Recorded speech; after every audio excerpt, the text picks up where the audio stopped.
My son met me at the curb with a cardboard box in his arms. He didn't wave. He didn't look toward the bed of my truck, where the porch glider he used to love was strapped under a blue tarp. He came down his front walk fast, pulling the door shut behind him, as if he'd spotted a salesman before the salesman could ring the bell. "Hey," I said. "Happy birthday. Dad, you can't come in." Behind him, through the front window, I could see my former wife laughing with a wine glass in her hand. Her husband stood beside her. My daughter crossed the dining room carrying 2 bottles by their necks. I looked at the box. My old gray sweatshirt was folded on top.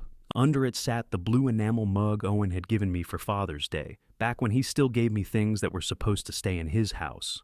"What's this?" "Your stuff. I recognize it. Then take it." 3 hours on the road, and my son's first birthday gift to me was everything he no longer wanted me to leave behind. Rain had started needling the windshield somewhere outside South Boston, and my right knee was stiff from holding the gas pedal. I'd stopped once for coffee, and once because one of the straps over the glider had started humming like a bass string. I had a pecan pie buckled into the passenger seat.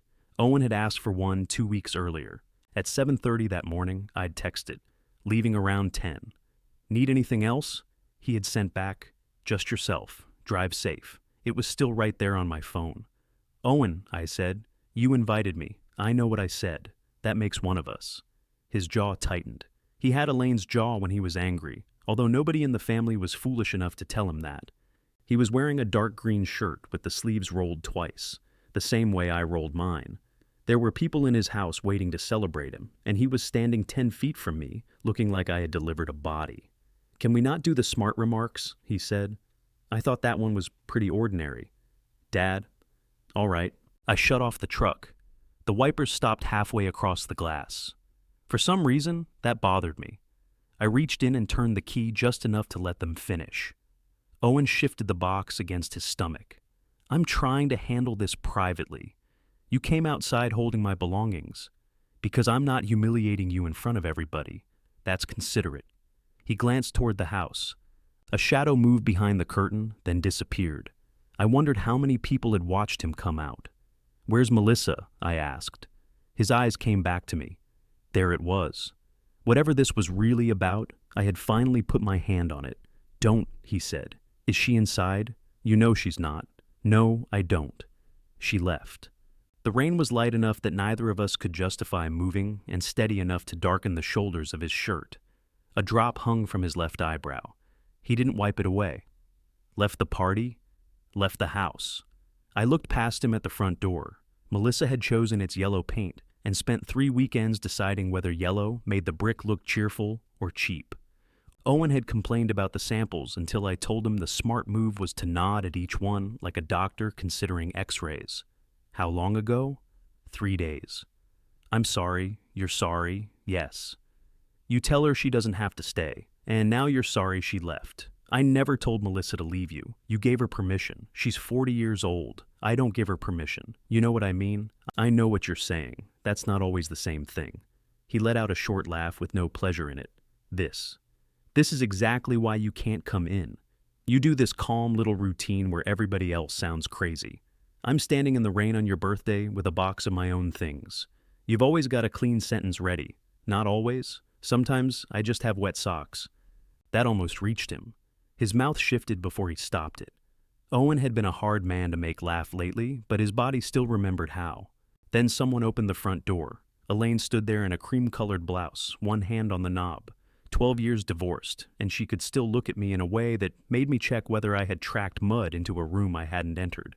"Owen," she called. "I've got it, Mom." She didn't acknowledge me. She closed the door. Owen stepped off the curb and pushed the box toward me. I took it because not taking it would have turned the moment into the scene he was already accusing me of making. The enamel mug knocked against something metal. My tackle box, probably. I kept a small one in Owen's garage because we used to fish the Eno when I visited. We hadn't gone in 2 years, but I had kept thinking we would. "Mom's been through enough with you," he said. I looked at him over the top of the box. "What does your mother have to do with Melissa leaving? She's inside. It's my birthday. I'm not making her sit through another night where you act like the good man, and she's supposed to pretend you didn't walk out on us. I didn't walk out on you. Not tonight. You brought it up. I said not tonight." A burst of laughter came from inside the house, loud and quickly swallowed. Either somebody had told a good story, or they were trying hard to behave like a party was still happening. I set the box on the hood of my truck. Owen watched me do it. "What are you doing?" My arms were full. "Put it in the truck and go." I looked at my son. Really looked at him. There were gray strands at his temples now. He was 39, but in my mind birthdays still stacked every version of him in the same place. Owen at 26, calling because he'd bought a house and discovered water could come through ceilings. Owen at 32, dancing badly at his wedding while Melissa laughed into his shoulder. Owen that morning telling me to drive safe. "Did you decide this before I left home?" I asked. He looked away. "That's a fair question. I didn't know if you'd actually come. You thought I might drive 3 hours for your birthday? You've skipped things before. That landed because it was true enough to be useful. I had missed his college graduation dinner after my truck broke down near Lynchburg. I made the ceremony the next morning, but Elaine had already told everybody I was unreliable. I missed a Christmas 12 years ago because she'd asked me not to come and then let the children believe I had chosen work. I had missed plenty of smaller things while I was still married, back when overtime felt easier than going home and finding out what mood was waiting there. A person could build a gallows from selected lumber. I said I was coming, I told him. "You say lots of things softly, Dad. It doesn't make them true." I reached into my pocket and took out my keys. The brass key to his front door was on the ring between my truck key and the little flashlight Tessa had given me. I worked it loose with my thumbnail. Owen stared at my hands. "You don't need to do that. It's in the box, isn't it?" He didn't answer. I dropped the key on top of the sweatshirt. It landed with a small, mean sound.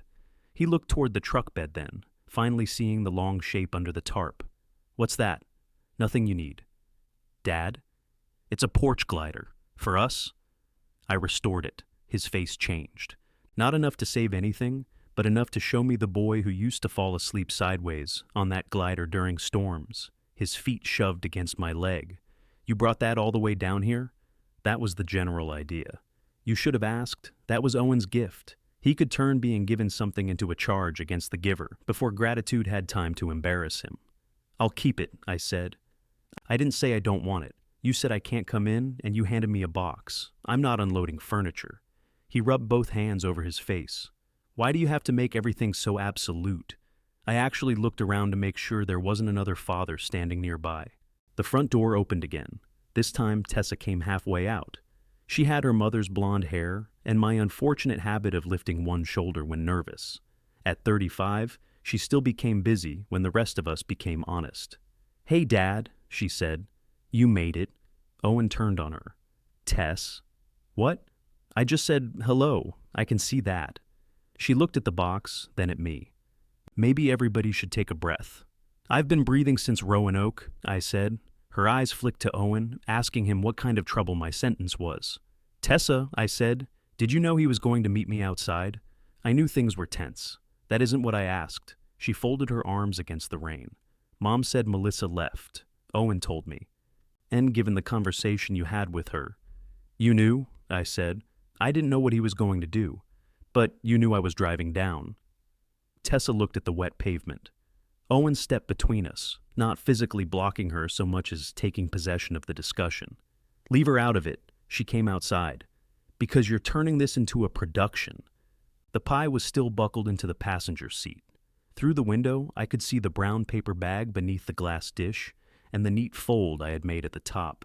I had nearly burned the first crust and thrown it away before dawn. I opened the passenger door, unbuckled the pie, and held it out to Tessa. "Here." She blinked. "What?" "It's pecan. I know what kind it is." "That puts you ahead of some people." Owen made an exhausted sound. "We don't want the pie." Tessa reached for it anyway. "I'll take it." "No," Owen said. She stopped with both hands in the air. I drew the pie back. "Well, I'm glad we settled that democratically." "Jesus Christ, Dad." "No, Owen. You don't get to call me down here, put me on the curb, return my coffee cup, and then complain that I'm not making this easy enough for you." His eyes shone. Whether from rain or anger, I couldn't tell. "You want the truth?" he said. "I wanted one birthday where I didn't have to manage how everybody feels about you." Nobody said anything after that. I put the pie back in the truck. I lifted the box off the hood and slid it onto the floor beneath the dashboard. The frame photograph was near the side, face down against the cardboard. I could see the wooden back and one bent metal tab. Tessa said my name quietly. I closed the door. Owen stepped back onto the curb. For 1 second, I thought he might change his mind. Then the door behind him opened, and Elaine appeared again with her husband over her shoulder. She looked from Owen to me, taking inventory. "Frank," she said, "this isn't the time. That was all. Not hello, not you, drove a long way. Not what happened." I climbed into my truck. Owen stood by the mailbox while I started the engine. Tessa had gone back under the porch roof, arms wrapped around herself. Elaine remained in the doorway like the owner of a restaurant, waiting for a difficult customer to leave. I pulled away slowly because anger did not improve my driving, and because part of me expected Owen to knock on the tailgate. He didn't. At the first red light, my phone buzzed in the cup holder. I thought it might be him. It was Tessa. "I'm sorry tonight got uncomfortable." The light turned green. I drove another mile before a second message arrived, this one from Elaine. "You should not have shown up uninvited." I pulled into a gas station and parked beneath the white fluorescent canopy. Rain ticked against the tarp behind me. The pie sat untouched beside me, and the box pressed against my boots like another passenger. I opened Owen's message from that morning. "Just yourself. Drive safe." For most of my life, I had believed silence kept a family from breaking. Sitting there with my son's house key loose in a box of rejected things, I began to wonder who silence had actually been protecting. I took a screenshot before anybody could decide the message meant something else. Then I typed to Elaine, "Owen invited me." He confirmed it this morning. I attached the screenshot and sat with my thumb over the send button. It felt childish. That was how our family kept inconvenient facts out of circulation. Whoever produced one was accused of escalating. Elaine could tell 12 people I had arrived uninvited, but if I showed one of them the invitation, I was dragging everyone into private business. I sent it anyway. 3 dots appeared almost immediately. Disappeared, returned. "This is between you and Owen." I read that twice, admiring the efficiency. She had carried it into the party, set it on the dining table, and handed pieces to Tessa. Now that I had answered, it was private. "You message me," I wrote. Her 3 dots did not return. The gas station attendant was watching me through the window. He was a thin man with a silver beard and a red vest, holding a mop upright like we were in the same low-budget play. I went inside because after driving 6 minutes back toward home, I had somehow earned another coffee. "Long night?" he asked, getting longer. He nodded toward the truck. "Moving furniture?" Apparently not. He laughed politely, which was more than the joke deserved. I poured coffee into a paper cup, added a lid, then remembered the blue enamel mug sitting in the box. For years, I'd left it on the bottom shelf of Owen and Melissa's kitchen cabinet, behind the matching white cups they used every day. Melissa always washed it before I visited, although there was never any reason it should have been dirty. The man rang me up. "You want a bag? For the coffee?" He looked at me. "No," I said, "I'm good." Back in the truck, I put the phone face down and drove.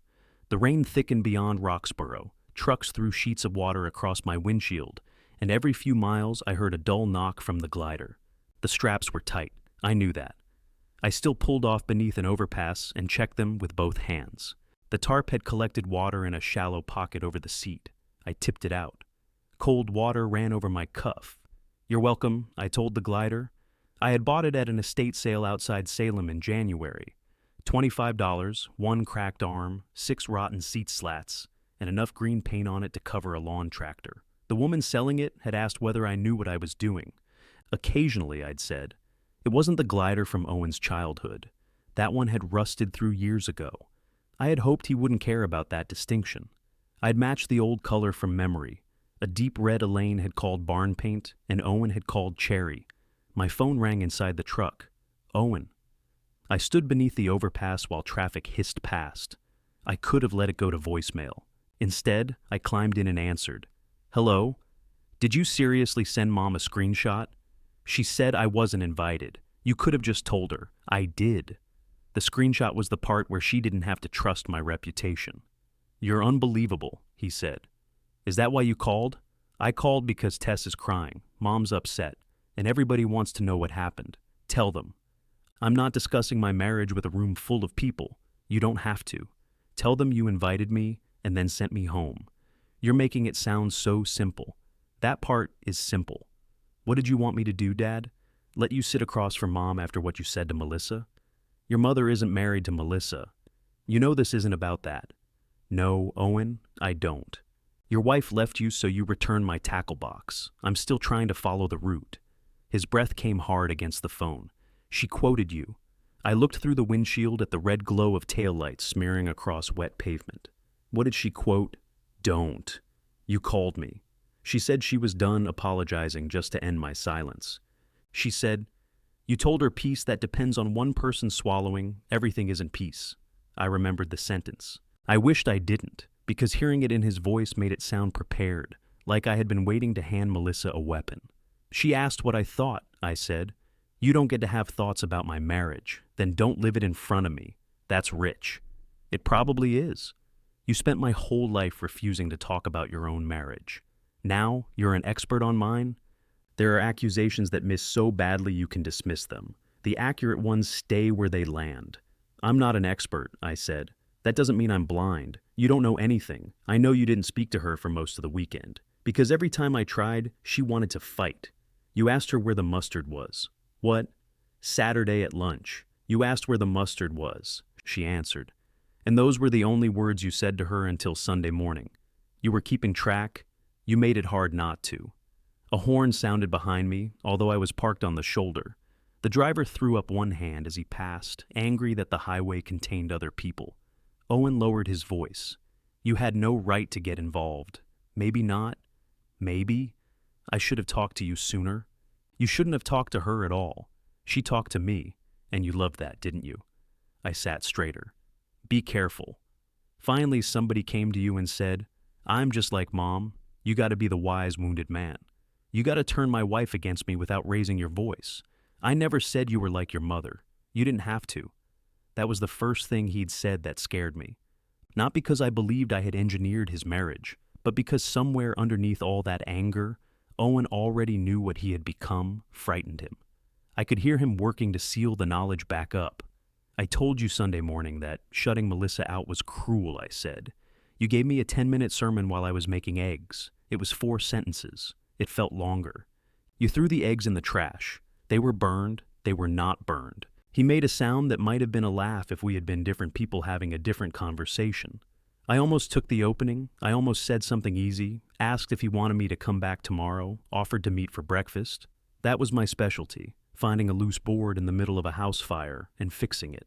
Instead, I said, you knew I was coming when you decided I couldn't come inside. The almost laugh vanished. I didn't decide until you got here. That's worse. I thought you might apologize.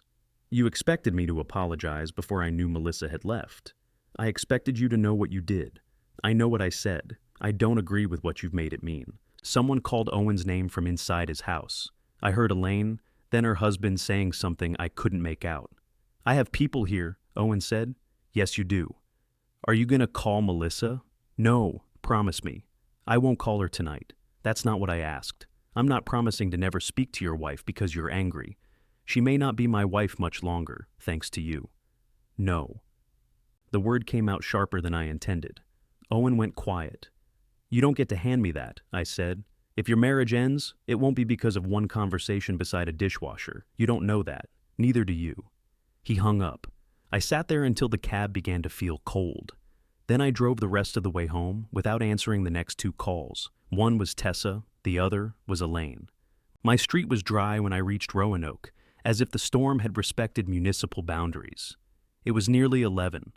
The porch light had come on automatically, illuminating the one chair I never sat in and a package of shop towels I'd forgotten I'd ordered.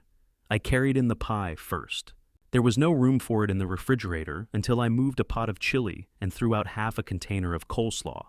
I set the pie on the middle shelf. The buckle marks had creased the paper bag. The crust looked intact. The box came next. I put it on the kitchen table, then went back for my overnight bag, though I had not spent the night anywhere. I left the glider strapped down. It was too heavy to manage alone in the dark, and I wasn't willing to injure myself for symbolism. The house had that stale, patient quiet it always developed while I was gone. I turned on the lamp above the sink. My reflection appeared in the dark window. Wet hair, damp collar, shoulders bent more than I remembered. I listened to Tessa's voicemail first. Dad, call me when you get home, okay? I know you're upset, but Owen's a mess, and Mom thinks you're going to contact Melissa. Please don't make anything worse tonight. Just let everybody cool down. She sounded tired. She also sounded like she was reading instructions written by someone standing nearby. Elaine's message was shorter. You had no business sending that screenshot. Owen is already devastated, and now Tessa feels caught in the middle. For once, Frank, can you think about what your silence does to other people? I stood over the box with the phone still at my ear after the message ended. My silence. I folded back one cardboard flap. The sweatshirt smelled faintly of Owen's garage, sawdust, and damp concrete. Beneath it was the mug, my drugstore reading glasses, and the green metal tackle box with a rusted latch. The house key lay where I had dropped it. At the bottom was the photograph from the fishing pier. Owen was 28 in it, broad-shouldered and sunburned, holding up a base that looked bigger because he had pushed it toward the camera. I stood beside him with one hand on his shoulder. We were both laughing. The glass had cracked from one corner to the center. I took out the picture and laid it flat on the table. Then I called Tessa. She answered before the first ring had finished. Are you home? Yes. Thank God. Who told your mother I showed up uninvited? A pause. Dad, it's late. It was late when you called. I don't know exactly what was said. You were in the room. Everybody was upset. Tessa? She exhaled. Owen said you weren't supposed to come after what happened with Melissa. And you knew that wasn't true. I knew he had invited you before. Before what? Before Melissa left. I ran my thumb along the cracked glass. What did you say when your mother called me uninvited? Nothing came back but her breathing. That was my answer. I love you, I said. But I'm not going to help you turn what happened into something easier to defend. I'm not turning anything into anything. You already did. You called it uncomfortable. What was I supposed to call it? The truth would be a start. She hung up on me too. I set the phone beside the photograph. For a while, I stood in the kitchen listening to the refrigerator motor and the faint settling sounds of an old house. Then I picked up the phone and answered Elaine's message. I did think about what my silence did to people. That is why I am done using it to protect this. Elaine answered 4 minutes later. Protect this from what? I put the phone face down. The pie stayed in the refrigerator. I had no appetite for it, but throwing it away would have felt theatrical. And I had apparently exceeded my quota for theater. I changed into dry clothes and carried the contents of the box upstairs one at a time. The sweatshirt went over the back of a chair. The reading glasses went on my dresser, beside two nearly identical pairs. I put the enamel mug in the kitchen sink, although it was already clean. The tackle box resisted when I pulled the latch. I had to work a butter knife beneath it. Inside were 2 bobbers, a pair of needle-nose pliers, 3 unopened packets of hooks, and a plastic worm. Owen once insisted was the exact shade of a grape soda. He had bought 6 packages after catching one small base with it. That was how he had always approached success. Repeat every detail until life was forced to produce the same result.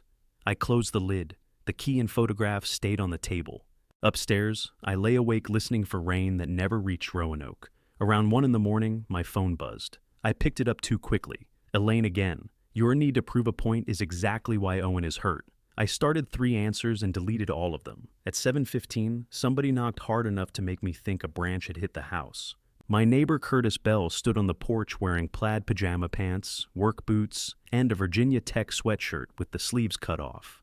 Curtis believed sleeves were an optional feature on all clothing. He had retired from the Postal Service 2 years earlier and now woke before dawn with nowhere official to carry his opinions. You planning to leave that thing in the truck until it becomes part of the truck? He asked.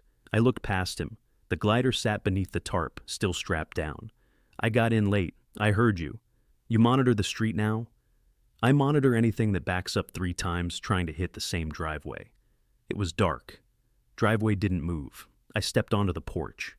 The air had turned cool overnight, the kind of sharp October morning that made every sound travel farther than it should. Curtis nodded toward the truck. That for Owen? It was. He waited. Now it isn't. He waited some more. Delivering mail had taught him that if he stood quietly long enough, people would fill the silence just to get their day moving. Birthday plans changed, I said. After you drove there? Yes. That's a bad plan. Thank you, Curtis. Need help unloading it? I can manage. You planning to use your back or your temper? Whichever gives out first. We carried the glider into my garage. It was heavier than it had been when I loaded it, which was impossible but true. Curtis took one end and walked backward, giving instructions I did not need. We set it beside my workbench, between a stack of maple boards and the cabinet where I kept paint. He pulled off the tarp. The red wood looked too bright under the fluorescent lights. I had replaced every slat, rebuilt the left arm, and polished the curved metal mechanism until it moved without squeaking. The only old parts were the frame and springs. That seemed like enough at the time. Curtis pushed the seat. It glided forward, then back. Nice. Thanks. Owen didn't want it. He didn't see it until I was leaving. Still didn't want it? He didn't say. Curtis rested his hands on his hips. You make complicated people. I only made two. And yet. I covered the glider again. He didn't ask for details. That was one reason we had remained friends. The other was that he owned a table saw large enough to frighten insurance companies. Before he left, I cut the pecan pie and put 2 slices on plates. We ate them standing at the kitchen counter. Curtis took 3 bites before speaking. This is good. It was supposed to be. That's generally the goal with pie. I wrapped half of it for him. I don't need that much, he said. Your wife can help. Darlene's doing that thing where sugar is poison. She'll recover. He carried it home. I washed both plates, dried the counter, and checked my phone without admitting I was checking it. Nothing from Owen. Nothing from Tessa. In our family group conversation, Elaine had posted 4 photographs from the party. Owen smiling behind a chocolate cake, Tessa holding a champagne bottle, Elaine's husband, Martin, raising a glass beside the dining table. In the final picture, there was an empty chair near the end. I enlarged the photograph until the screen blurred.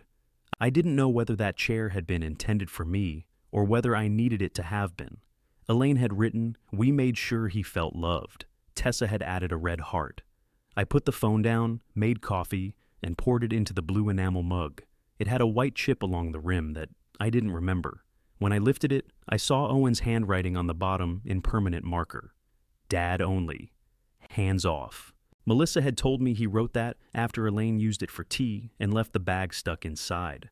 I turned the mug until the words faced away.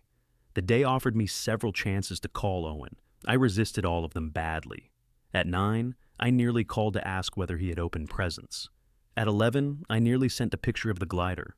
At noon, I carried my phone into the garage and set it beside me while I reorganized screws that did not require reorganizing. I had promised Owen I would not call Melissa that night. I had not promised anything about the morning, but I knew how it would look. More importantly, I knew what I wanted from her. I wanted her to tell me I had been right. That was not a noble reason to contact a woman whose marriage was coming apart. I left the phone on the bench. By Monday, Owen had removed me from the family conversation. I discovered it when Curtis's wife Darlene texted to thank me for the pie, and my phone worked perfectly. I called Tessa. She did not answer. On Tuesday afternoon, she called me while I was at the hardware store comparing 2 brands of weather stripping. I answered beside a display of discounted garden hoses. Hi, I said. Are you busy? Not especially. She paused, probably thrown by my refusal to say no, before she asked for something. The window in the back bedroom is leaking again. The one over the driveway? Yes. It's coming in around the top when the rain blows from the east. Did you check the caulk outside? I don't own a ladder that reaches. You shouldn't get on one alone anyway. That's what I figured. I waited. She waited. I ran my thumb over the package in my hand. We're supposed to get another storm Thursday, she said. I thought maybe you could come tomorrow and look at it. Tessa lived outside Charlottesville, a little over 2 hours from me, and nearly 2 hours from Owen. I had replaced the lower sash the year before. I had told her then the flashing above it needed to be redone. She had said we would deal with that later, which meant I would deal with it when weather made later urgent. I can give you the number of a contractor, I said. Silence. What? Russell Grant. He does good work. He won't overcharge you. You can't come? Not tomorrow. What about Thursday morning? It's supposed to rain Thursday. I know that, Dad. Then Russell needs to look at it before then. She laughed once sharply. Are you serious? Yes. This is because of Saturday. This is because your window leaks and you need someone nearby who can repair it. You've driven up before. I have. So you're punishing me.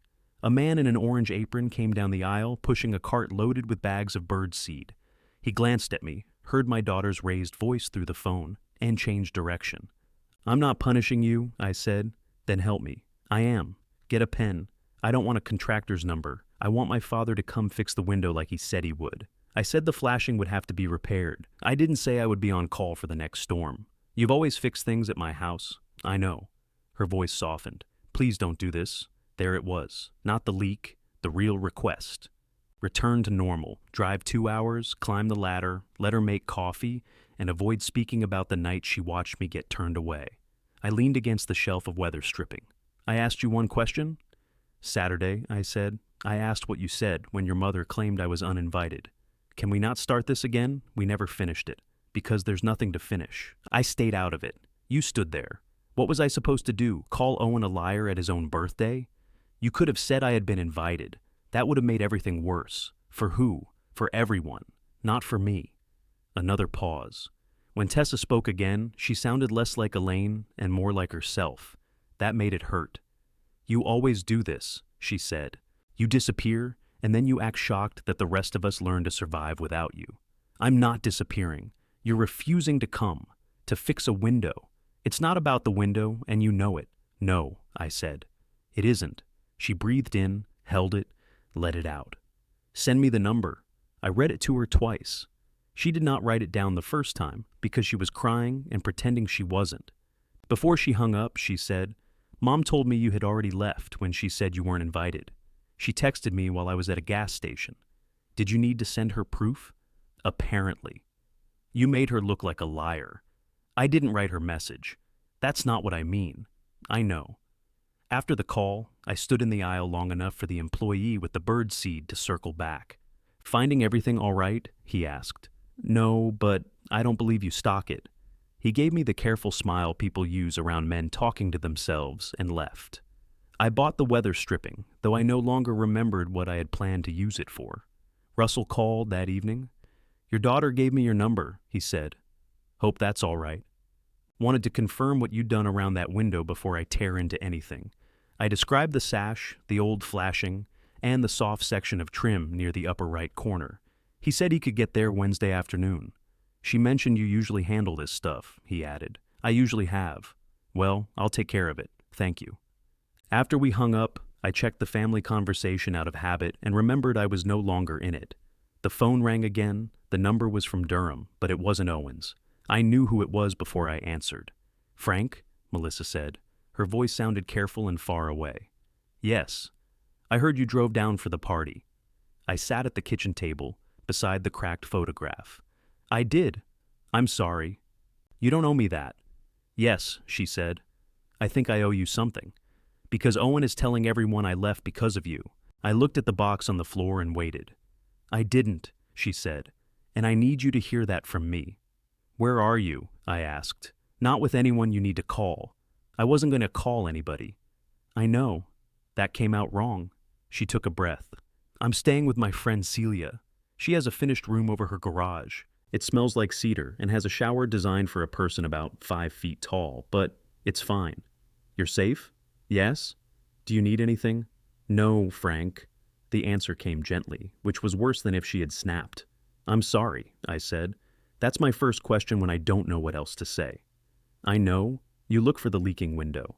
I glanced toward the weather stripping on the counter. That phrase is becoming less comforting. She almost laughed. I heard it catch. "I'm not calling because I want you involved," she said. "I'm calling because Owen told me what happened Saturday." "What did he tell you?" "That you arrived without warning, brought some big gift, and tried to make him let you into the party." "The gift was a glider. That's the part you're correcting?" "It's the least complicated part. He said he told you ahead of time it wasn't a good idea to come. He confirmed the time that morning." I figured, how? Because you're not a person who appears at someone's house 3 hours away without confirming. You may be the only member of this family who knows that. "Frank." "Sorry." She was quiet for a moment. Somewhere on her end, a door opened and closed. I pictured Melissa in somebody else's cedar-smelling room, sitting on a borrowed bed with her shoes lined neatly beneath a chair. She was the kind of person who tried not to disturb a hotel room. "He gave you your things back?" she asked. "Yes, all of them. I haven't done an inventory. The blue mug, in my sink." "Oh, Owen." She said it with such tired affection that I understood the marriage had not become simple just because she had left it. Did he pack the box? I asked. Yes. Friday night. That answer found a new place to hurt. He packed it the day before? I asked what he was doing. He said he was clearing clutter from the garage. Then I saw your picture go in. You were still there Friday? I left Saturday morning. But he told me 3 days. Owen rounds numbers when he thinks precision will create questions. I'm learning a lot tonight. You knew that already.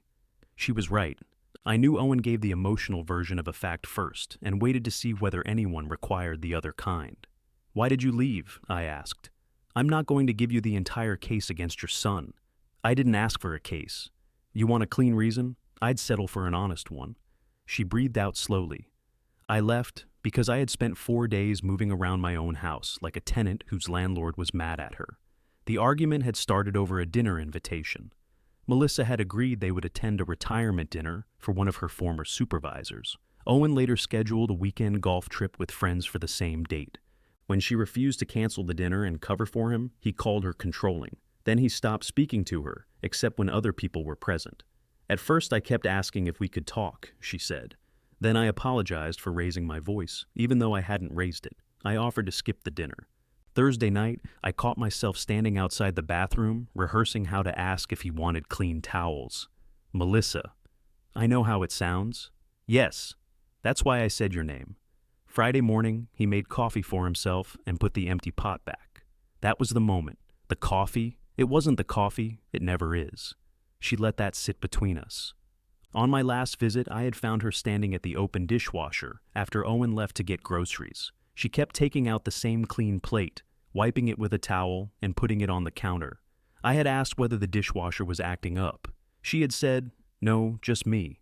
Then she asked if Owen had always been able to go that long without speaking. I knew what she meant. I still pretended I didn't. He spoke at lunch, I had said. He asked me where the mustard was. That counts as a word. That's not funny, Frank. No. Was he like this before? I picked up a plate she had already dried. Not exactly.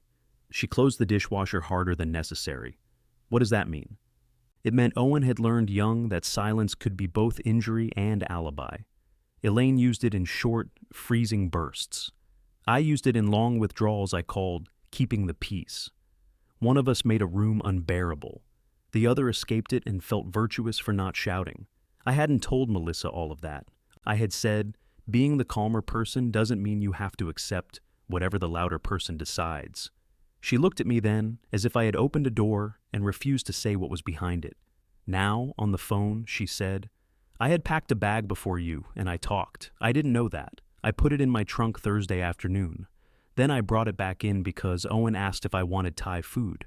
That sounds like him? It sounds like me too.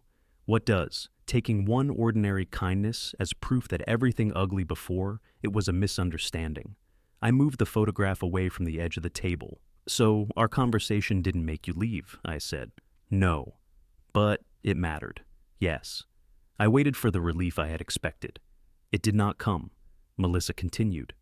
You told me I didn't have to keep apologizing just to make the house livable. I needed to hear that. I'm glad I said it. I'm not sure you should be. That surprised me enough that I sat back. You watched Owen do that to me for 2 years, she said. I didn't know it had been 2 years. You knew enough to recognize it beside a dishwasher. I thought it was between you. Until when? I looked at the photograph. 28-year-old Owen grinned up at me through cracked glass. I don't know. That's the problem. You wait until someone is already breaking, then you say one perfectly true thing. I didn't want to interfere in your marriage. You didn't want him angry at you. There was no cruelty in her voice. I almost wish there had been. I've spent 12 years being accused of turning my children against their mother, I said. I wasn't eager to start advising you against my son. I didn't ask you to advise me against him. No. I asked if what was happening was normal. And I answered, after pretending the mustard counted as conversation. I rubbed the bridge of my nose. That was a joke, I know. You use them the way Owen uses silence, to make the other person carry the serious part. That one was new. You called to tell me I didn't cause this, I said. I did. Now it sounds like you called to tell me I did. You didn't cause it, but you were in the room. I stared at the chipped blue mug in the sink. You sound like Tessa, I said. Maybe she has a point. She also watched Owen send me away and called it uncomfortable. And you watched him punish me for days at a time and called it marriage. I stood up, though there was nowhere I needed to go. I told him Sunday morning it was cruel. 2 years late, I didn't live in your house. No. You visited, fixed whatever was broken, and left before anybody could ask you to see too much. She regretted that. I heard her start to soften it. I stopped her. You're right. I'm not trying to hurt you. I know. That doesn't mean I'm right about everything. No, but you're right about that. The refrigerator motor came on. I could hear my own kitchen around me, its familiar hums and clicks, every appliance working because I kept them working. What happens now? I asked. I find an apartment. With Owen? Without him. I close my eyes. Does he know? He knows I'm looking. And what does he say? That I'm overreacting. That your divorce made you hate marriage. That I've confused your bitterness for wisdom. I don't hate marriage, I know. I'm not sure I have wisdom. I know that too. That time I laughed. She did as well, briefly. It was the first normal sound of the conversation. Then she said, I'm going to tell Owen I called you. You don't have to. I'm done arranging facts around his reactions. I understood that sentence better than I wanted to. I won't tell him what you said, I told her. Thank you. And I won't call unless you ask me to. Thank you for that too. After we hung up, I stayed at the table. I did not feel vindicated. I felt as if Melissa had handed me a mirror and refused to let me turn it toward Owen. My phone rang 20 minutes later. I knew who it would be. You talked to her, Owen said. She called me. You answered. That's usually how calls work. Don't joke. All right. What did she say?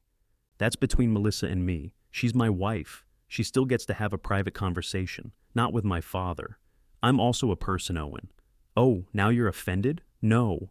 I'm explaining something that shouldn't require explanation. He was breathing hard. I pictured him pacing the yellow kitchen, opening drawers he did not need. She's looking at apartments, he said. She told you. Yes, she told me. Like she was announcing a dental appointment. I'm sorry, stop saying that. What would you like me to say?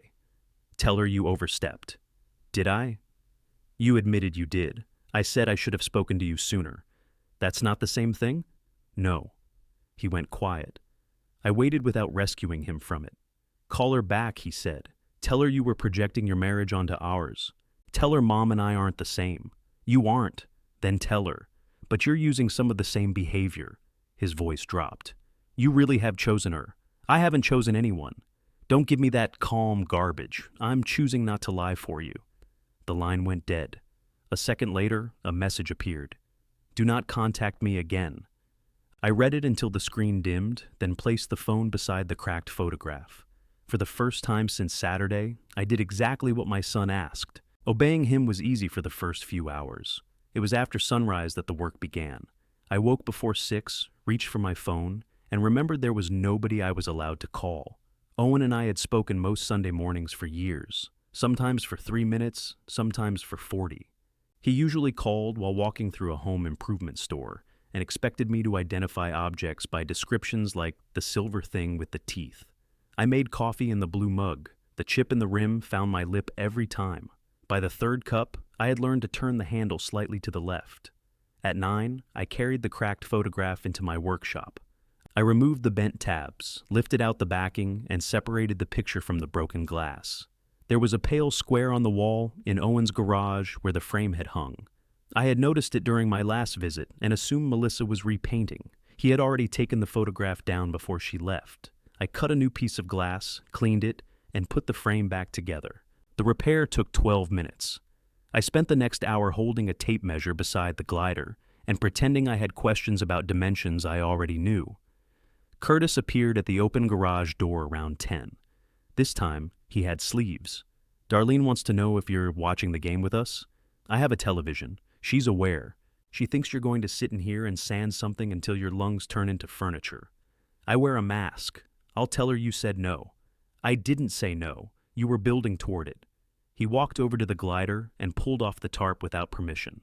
You could put this on your porch. It's too big. You have an entire porch. It won't look right. It's a chair, Frank. You sit on it. The house won't reject it. It's a glider. Now I understand the emotional distinction. I took the tarp from him and folded it. Curtis watched me. Owen call? No. You call him? He told me not to. People say that when they're mad. I heard him. That isn't what I meant. I know. Curtis pushed the glider once. Darlene made chili. 1 o'clock. I have chili. Do you also have people? He left before I could answer. At 12:50, I walked next door carrying the rest of the pecan pie. Darlene Bell opened the door and took the pie from me with both hands. She was small, direct, and wearing a sweatshirt that said, "I'm not arguing. I'm explaining why I'm right." On her, it counted as identification. I thought sugar was poison, I said. Curtis told you that? Yes, he's poison. Yet you keep him. Too late to train another one. Curtis called from the living room. I can hear you. That's why I said it. They did not ask me to tell the story. Darlene put chili in front of me. Curtis complained about the quarterback, and for an hour my only responsibility was believing a pass should have gone somewhere else. During halftime, Darlene took our bowls to the kitchen. She came back with 3 pieces of pie, each larger than the one Curtis had eaten at my house. This was for your son? She asked. Yes. Birthday? Yes. Bad party? I didn't make it inside. Curtis lowered the television volume. I told them what happened in 6 sentences. It was easier with people who had no assigned version to defend. When I finished, Darlene took a bite of pie. He packed your things before you got there? Yes. So, the invitation was bait. I don't think he planned it that way. You always explain the knife before admitting you're bleeding. Curtis pointed his fork at her. That's good. I know. It was probably more confused than deliberate, I said. Darlene chewed, swallowed, and gave me a patient look. Confused people can still be cruel. I had no answer, so I ate my pie. The contractor repaired Tessa's window Wednesday afternoon. She sent me a photograph of the rotten trim he removed, arranged on a blue drop cloth like evidence. You were right about the flashing. I typed, I'm glad Russell could get there. Her answer came quickly. $640. I stared at the number. It was more than I would have charged, since I would not have charged anything. Did he replace the upper trim and seal behind the siding? I asked. Yes, that's fair. She did not respond. 20 minutes later, a payment request appeared on my phone for $320, the note said, since we were both right. I declined it. Her call arrived before the notification cleared. You could have discussed it with me, she said. Discussed what? Splitting the bill. Why would I pay half? Because you said last year you'd fix it. I said it needed to be fixed. You replaced the window. And told you the flashing was bad. So now you're keeping a transcript? No. I remember because I was standing on a ladder. This is so petty. I sat down at the kitchen table. The repaired photograph was back beside the box. If I had driven to your house, bought materials, and spent half a day on that wall, would you have paid me $320? That's different. How? Because you're my father. There it was, clean and honest. Yes, I said. I am. So, what are we even talking about? We're talking about how my being your father has come to mean my time doesn't count until I refuse to give it. That's not fair. It may not be. Think about it anyway. You're really enjoying this. Enjoying what? Finally getting to be the injured party. You've waited your whole life for a reason to stop showing up. I almost defended myself. Then I remembered Melissa saying I use jokes to make someone else carry the serious part. Defensiveness could do the same thing. You're right that I've stopped showing up before, I said. Tessa went quiet. I told myself it was because your mother made every visit a fight. Sometimes that was true. Sometimes I didn't want to do the work of walking into a room where people were angry with me. I didn't say all that. I did. So now you admit it, and that makes this okay? No, it makes 2 things true. I left when I shouldn't have, and you stood silent when Owen lied. He's my brother. I'm your father, she breathed out.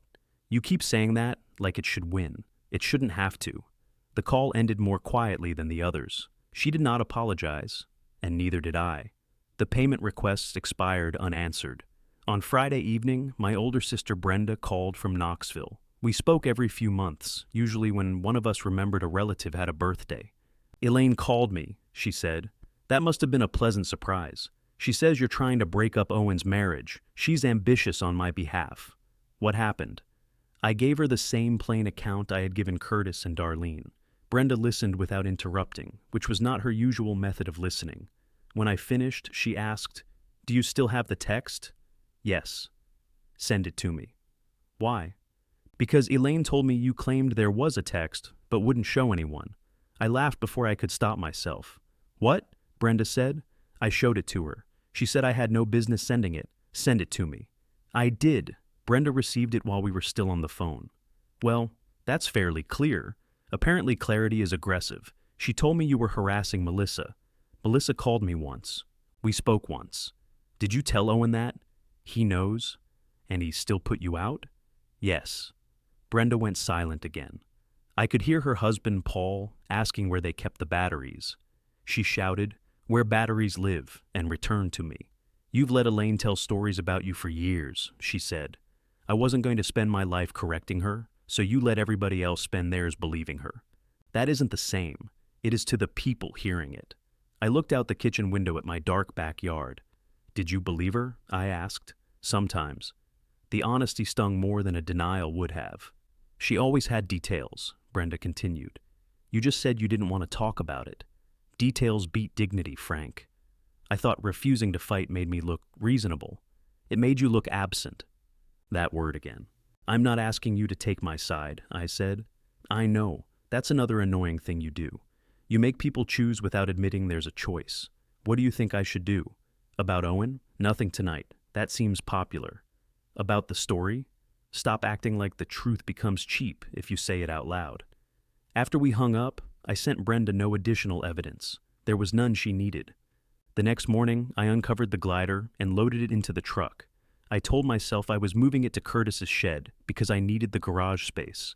I strapped it down, put my overnight bag behind the seat, and backed into the street. At the end of the block, I turned toward the highway. I made it as far as Salem. At a red light, I imagined leaving the glider on Owen's porch without knocking. He would come outside and find it waiting. One final useful thing, delivered without requiring him to see me. He might keep it. He might call. He might understand what I could never arrange into the right sentence. Then I pictured Melissa's plate beside the dishwasher and heard her say, "You fix whatever is broken and leave before anybody can ask you to see too much." I turned into a pharmacy parking lot and sat there while two women loaded bottled water into a car. Delivering the glider would not be reconciliation. It would be another apology I had disguised as work. I drove home. Curtis watched me unload it alone, but had the mercy not to cross the street. That evening, just after 6, someone knocked. Tessa stood on my porch with an overnight bag at her feet and her arms folded tightly across her chest. "I'm not here about the window," she said. I looked at the bag. "How long are you here about whatever you were here about?" "I don't know yet." It wasn't an apology, but it was the first time any of my children had made the drive to me without needing something fixed. I stepped aside and let her in. Tessa left her bag in the entryway as if carrying it farther might commit her to staying. "You eaten?" I asked. "Not really." "What does that mean?" "I had almonds in the car." "That means no." "I wasn't hungry." "That also means no." I went into the kitchen. She followed, stopped when she saw the cardboard box on the floor, then looked at the repaired photograph on the table. "You fixed the frame. The glass was cracked. Was it cracked before?" "No." She took off her coat and draped it over a chair. "Owen threw the box into the garage after he packed it. Melissa said he packed it Friday." "She told you that?" "Yes." Tessa touched the top of the frame with one finger. "He was angry." "I've been angry. Most of my glass survived. I'm not defending him." "You've said that a lot for someone who isn't." Her hand came away from the frame. I opened the refrigerator. The chili had finally reached an age where keeping it became an act of denial. I threw it out and took out eggs, cheese, and half a loaf of sourdough. "Eggs?" I asked. "It's 6 o'clock. They remain eggs." "Fine." She sat at the table while I cooked. I could feel her watching my back. "Why did you bring an overnight bag?" I asked. I wasn't sure how late it would get. "It's a 2-hour drive." "I know." "You could have called. You might have told me not to come." "No, I would have asked if you wanted eggs." She smiled despite herself. "I made omelets. Hers tore when I folded it, so I gave her the good one and took the mess. That was an old reflex and not one I intended to examine over dinner." Tessa ate 3 bites before speaking. "Mom knows I'm here. That sounds ominous. She thinks I came to talk sense into you. Did you?" No, does she know that? Not yet. I waited. Tessa put down her fork. Owen called me Thursday night. He wanted me to talk to Melissa. About going home? Yes. And? I told him no.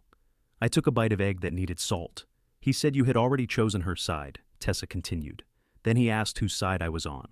What did you say? That I didn't want a side. That usually means the side of whoever punishes neutrality least. She stared at me. You've gotten very direct all of a sudden. I may be overcorrecting. Maybe.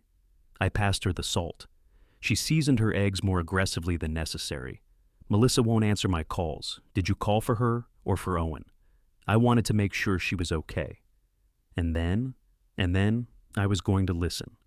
Tessa? What? I can listen without carrying messages. Can you? She pushed her plate away, although half the omelet remained. This is why I almost turned around, she said. Because the eggs weren't good? Because you're acting like you've solved all of us in a week. I haven't solved anything. You've got an answer for everything. That criticism has been making the rounds. Maybe listen to it.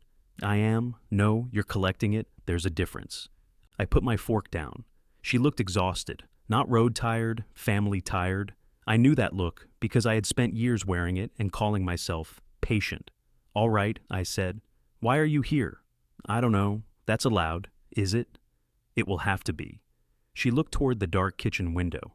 Our reflections sat across from each other like two people at another table. I keep thinking about Saturday, she said. You standing by the truck, the pie, that stupid box. It's an ordinary box. You know what I mean? I do. I thought Owen would change his mind when you got there. My chair creaked when I leaned back. You knew he was planning to send me away? I knew he didn't want you inside. How long? Saturday afternoon. What time? Dad. What time? Around 2. I had left Roanoke at 10:15. At 2, I would have been past South Boston, 70 miles from Owen's house. You could have called me. I thought he'd calm down. You had 3 hours to find out. He kept changing his mind. 1 minute he said, you could come in if you apologized. Then he said Mom would leave if you came in. Then Mom said she wouldn't leave, but she wasn't going to pretend everything was fine. Martin said everybody should stop talking about it before the party. That sounds like Martin. He was trying to help. Martin's help often resembles lowering the volume. She looked at her hands. Who put my things in the box? I asked. Owen, did your mother know? She saw it when she got there. What did she say? Tessa pressed her lips together. What did she say? She said maybe a clean break would be easier. The refrigerator clicked off. The sudden quiet made the sentence larger. A clean break from what? I don't know. You were there. She meant until things settled down. Then why return a house key and a photograph? I didn't ask her to explain it. No, nobody appears to have asked anyone anything. That's easy for you to say now? Why? Because you weren't in that room. I was driving toward it. Tessa stood and carried her plate to the sink. She turned on the water, although the plate did not need soaking. Owen was panicking, she said. Melissa had left. He was trying to have a normal birthday. Mom was crying because he was hurting. Martin wanted to cancel the whole thing. People were already coming. I was trying to keep everybody from blowing up, and I was the easiest person to remove. I didn't say that. You didn't have to. She shut off the faucet. I told Mom you would understand, she said. I had known it without knowing it. Hearing the words still felt like being handed the box again. Understand what? That it wasn't the right night. I drove 3 hours because Owen asked me to. I know. You watched him meet me outside. I know. And you told yourself I'd understand. Her shoulders lifted, then fell. You always do. There was no defense against that. I got up, wrapped her unfinished omelet, and put it in the refrigerator. She watched me work the plastic around the plate. What? I said. You're putting away my food while we're fighting. It doesn't improve at room temperature. That's what I mean. You do these normal little things and make everyone else feel ridiculous for being upset. I'm putting away an omelet. Exactly. I left it on the counter. Tessa rubbed her palms against her jeans. When you moved out, Mom fell apart. You know that, right? I know. Owen got angry. You got quiet. Martin wasn't around yet. It was me. I know that too. No, you know the summary. You don't know what it was like. She had been 23, an adult, but still our daughter. She drove Elaine to work when Elaine could not stop crying. She reminded Owen to answer my calls, then listened to him explain why he wouldn't. She packed boxes at the old house while I was living in a furnished apartment 40 minutes away. I had thanked her for being strong. What was it like? I asked. Tessa stared at me as if she suspected a trap. I'm asking. It was like there was no answer that didn't betray somebody. If I had dinner with you, Mom spent 2 days saying she was glad I still had a father. If I stayed with her, you said you understood in that voice. What voice? The one that makes understanding sound like a door closing. I looked down at the plastic-wrapped omelet. I thought I was taking pressure off you. You left me alone with all of it. I did. The quick agreement confused her. You did, she repeated. Yes. That's it? No. I pulled my chair closer, but did not sit. Your mother asked me to leave the house, I said. I was relieved when she did. That's the part I never told either of you. Tessa's face changed. I told myself I left because staying would have meant more fighting. I took a job in Roanoke because it gave me somewhere to be and a reason not to come back unless I was invited. Your mother made visiting difficult. I let difficult become impossible because impossible asked less of me. She said, you chose the job over us. I chose distance. The job made it respectable. Why didn't you tell us? I was ashamed. And every version I could give sounded like I was blaming her. Wasn't she to blame? For some of it. So was I. Tessa sat again. I joined her. I am sorry, I said. Not for one missed dinner or one bad Christmas. I'm sorry I made you the person who carried messages and softened everybody's words. You were our daughter. I treated you like a bridge, then blamed the distance when you got tired of holding us together. Her eyes filled. She looked angry about it. You don't get to say that now and make it fixed. I know. Stop saying you know. All right. She wiped beneath one eye with the heel of her hand. I hate when you apologize well. I'm new at it. You sound practiced. I had a long drive home Saturday. That earned a wet, unwilling laugh. She looked at the box. I should have come outside sooner. Yes. I should have told Owen you were invited. Yes. I was afraid Mom would think I was taking your side. I know. She pointed at me. You said you'd stop. Sorry. We cleaned the kitchen together. She washed. I dried. Neither of us mentioned that. Putting away food had apparently become acceptable again. When I showed her the guest room, she set her overnight bag on the bed and frowned at the floral quilt. You still have this? It's a quilt. It's hostile. You can sleep under it or negotiate with it.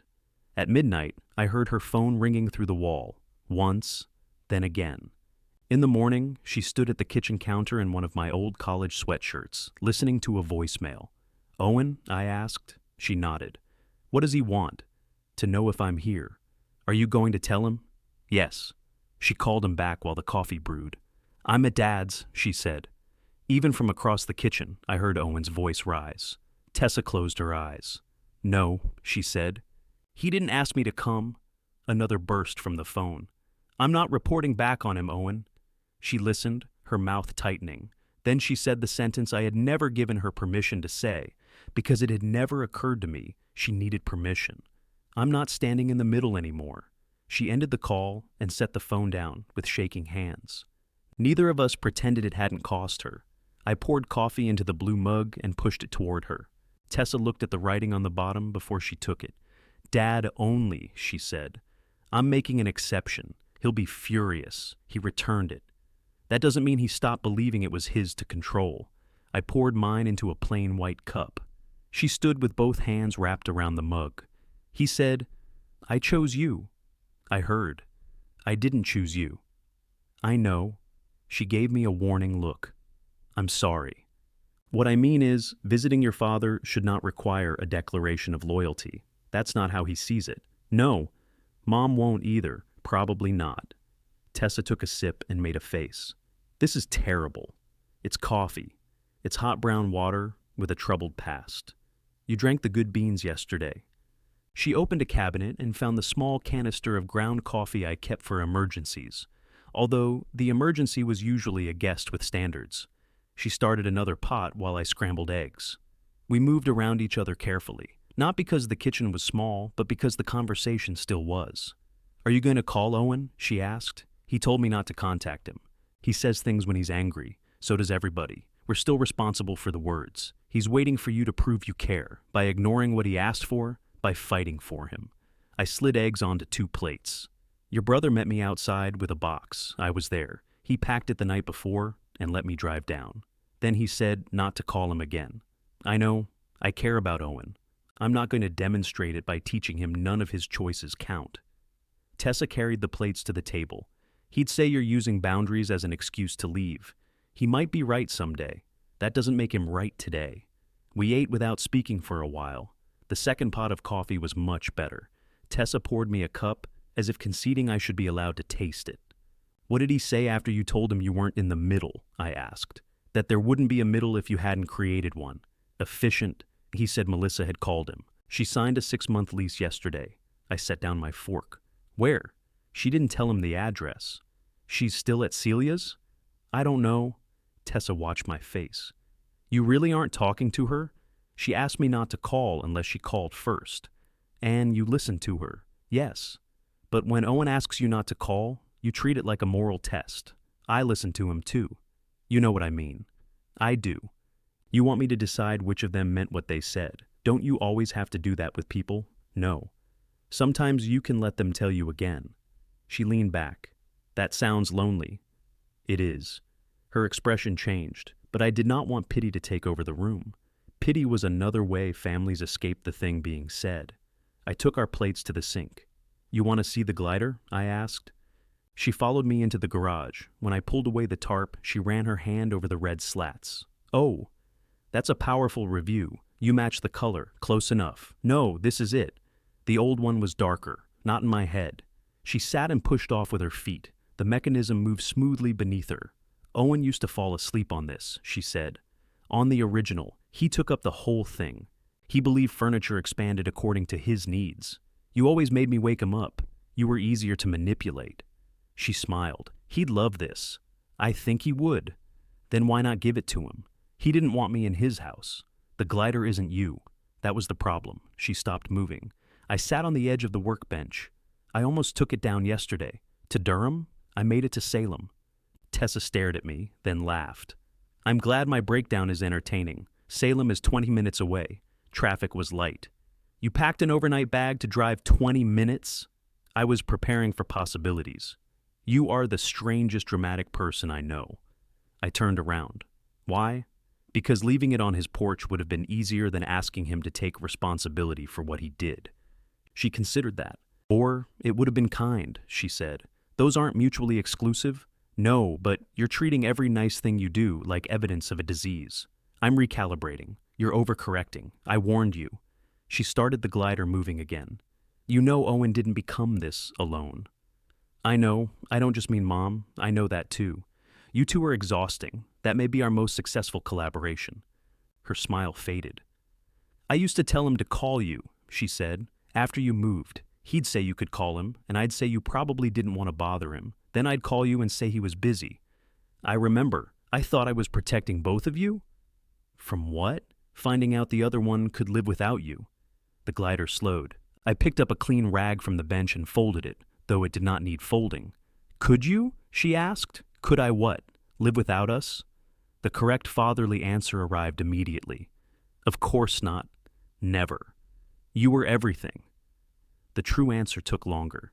Yes, I said. Badly. She looked down at her hands. I built routines around missing you, I continued. Work, the house. Driving down whenever you needed something. Then I could come home and say I had been useful. Why didn't you move closer? Your mother asked me not to? You always say that. She did. You were divorced. She didn't get to decide where you lived. No. So why did you let her? Because I wanted her request to be in order. Then I didn't have to admit I was relieved by the distance. Tessa pushed off hard. The glider rocked beneath her. You keep saying things I've spent years telling people you'd never admit. I'm sorry my timing is inconvenient. There. That. What? You make a joke right when I might have to feel something. I set down the rag. You're right. I don't need you to agree every time. I'm going to need a chart. She covered her face with both hands, and I could not tell whether she was laughing or crying. It turned out to be both. I sat beside her. The glider dipped under my weight, then settled into a slower rhythm. We stayed there until Curtis opened his garage across the street, saw us, and immediately closed it again. Tessa left before noon. She carried her overnight bag to the car, then came back for the coat she had forgotten on my kitchen chair. At the door, she hugged me awkwardly. We had always been side huggers, one arm each, as if saving the other half for luggage. This time, she held on. "I'm still mad at you," she said into my shoulder. "I'd be concerned if one omelet fixed it." The omelet was average. Go home. She walked to her car, put the bag in the trunk, and stood beside the driver's door with her phone in her hand. I had turned back toward the house when I heard her say, "Mom." I kept walking. Then I stopped just inside the screen door. "No," Tessa said. "I went because I wanted to." A pause. He didn't fill my head with anything. Another pause. Dad was invited. We all knew he was invited. Her voice shook, but it did not lower. "I'm not going to keep telling people it was a misunderstanding. It wasn't." She listened for almost a minute. "No, Mom, I'm not choosing him. I'm telling you what happened." Tessa looked toward the house and saw me through the screen. I stepped away from the door, giving her the privacy I should have given her before listening. Her car remained in the driveway for another 10 minutes. When she finally pulled out, she waved without looking at me. Elaine called before Tessa reached the highway. I let it go to voicemail. She called again. On the third call, I answered. "What did you say to her?" Elaine asked. "Good morning to you too. Don't do that." I said a number of things. We talked for hours. She is distraught. She sounded steady when she left. "She just accused me of lying about you." "Did you?" I told Brenda what Owen told me. "You texted me that I arrived uninvited. Because I believed you had. I sent you his invitation, after you made a spectacle of showing up. I parked at the curb. You brought some enormous piece of furniture without asking. It was his birthday gift, a gift that requires a truck and an audience. No audience. Owen didn't let me reach the house." Elaine made a frustrated sound. "You're enjoying making every sentence technically correct. They're also generally correct. This is what you did during our marriage. You stayed calm until I sounded unreasonable, then acted like my anger proved your point. That stopped me. Sometimes," I said, "that is what I did." She had prepared for denial. My answer left her with nowhere to put the next accusation. "So, you admit it. Yes. And now you're doing it to Owen." "No. You just admitted. I admitted I used calmness to avoid saying what I felt. I'm telling you exactly what I feel now. And what's that? I think Owen wanted to punish me. I think you helped him. I think Tessa was expected to make everyone comfortable afterward. You have turned her against her family. I am her family. You know what I mean? Yes. You mean the family in Durham. You chose to live in Roanoke. I did. You left us. I left you. The children experienced it differently.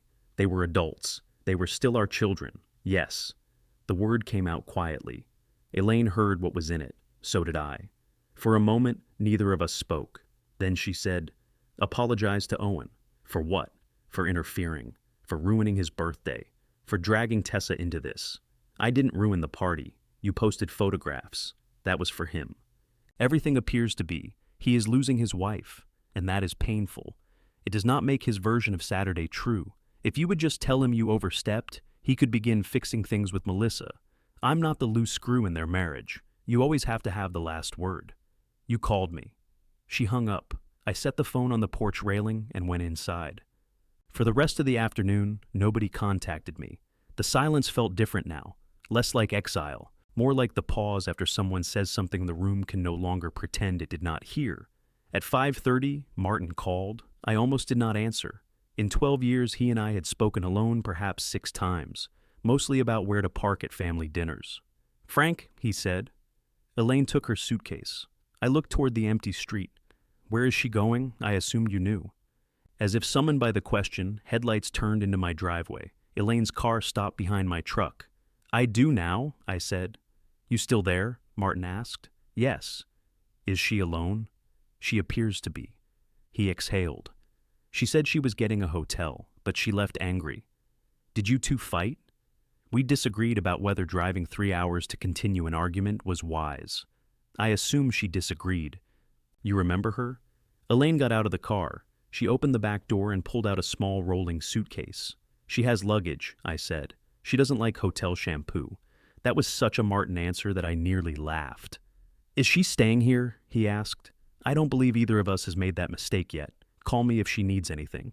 She has a phone. I know, Frank." There was more in his voice than concern for directions or shampoo.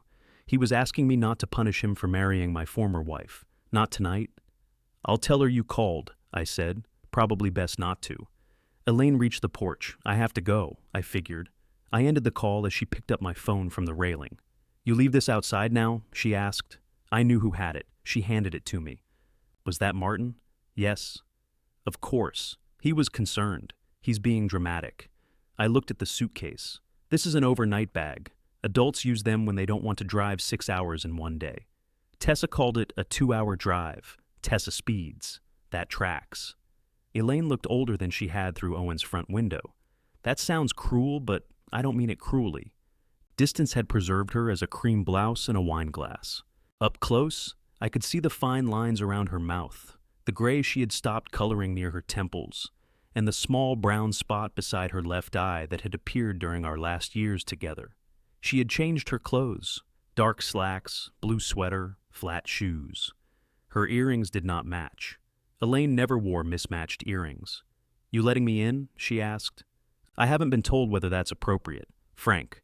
I opened the door. She rolled the suitcase into the entryway and stopped when she saw Tessa's coat was gone. She left? Hours ago. What did you do to her? Made her eggs. This isn't funny. They weren't very funny eggs. Elaine walked into the kitchen without waiting to be invited farther. She saw the box on the floor and the photograph on the table.